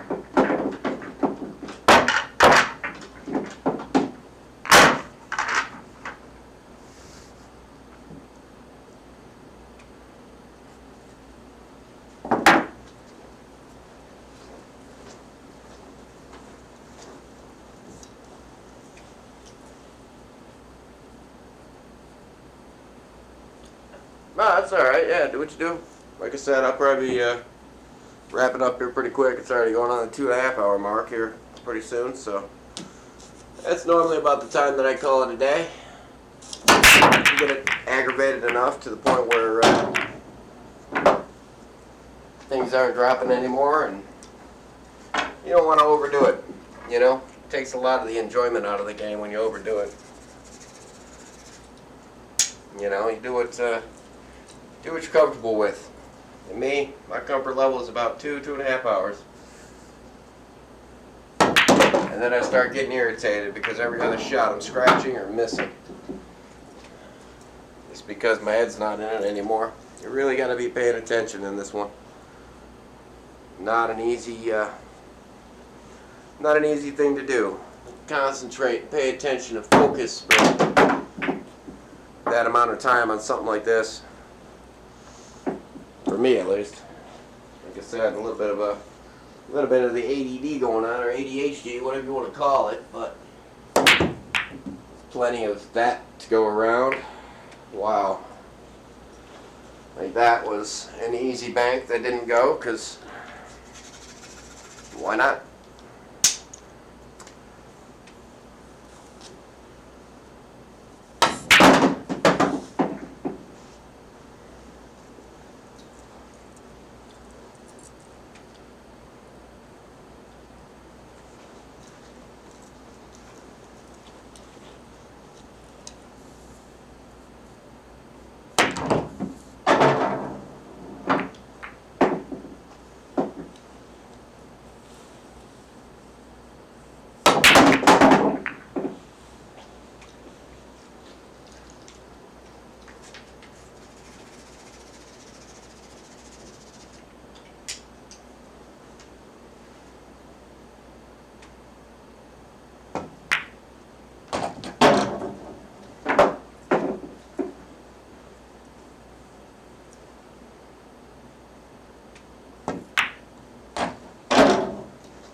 That's how the 9-ball competition goes.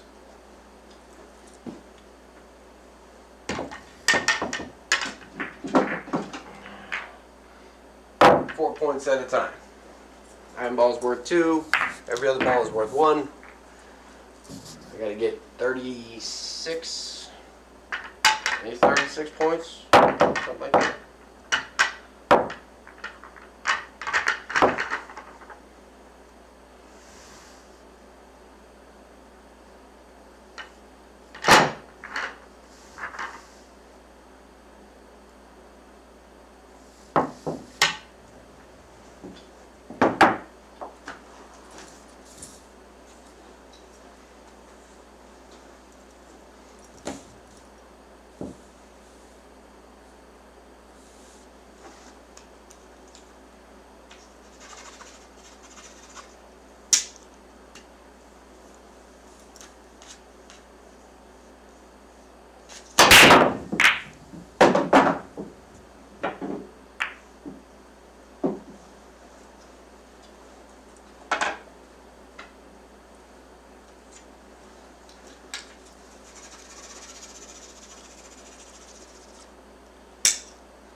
Not like that.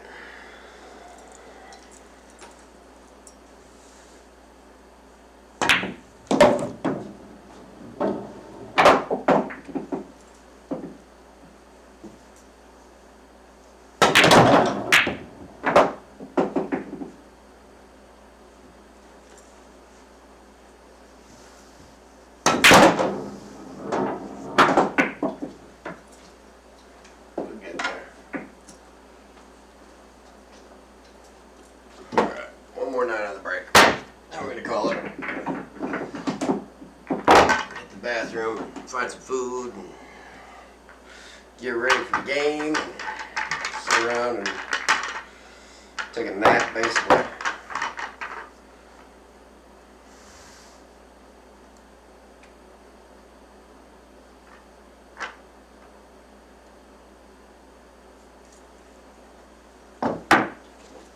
Alright, one more night on the snap, then we're calling it a day.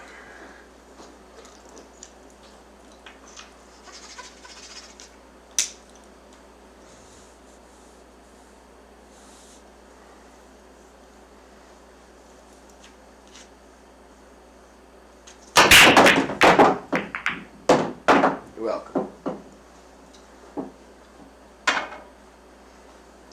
just hope I get good racks like that at the tournament. That'd be nice. Anyhow, I'm gonna send you over to another guy over here. Let's see who's on. Who's even on, eh?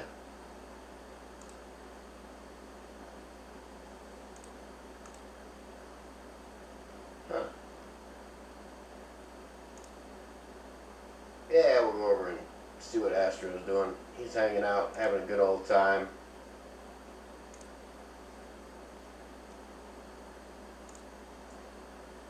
Alrighty, y'all. We will catch you later.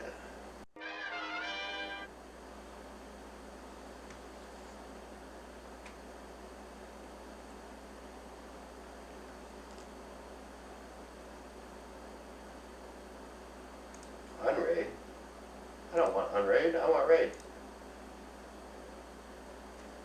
There we go. Apparently you can't click the X. That's alright. We'll catch y'all later.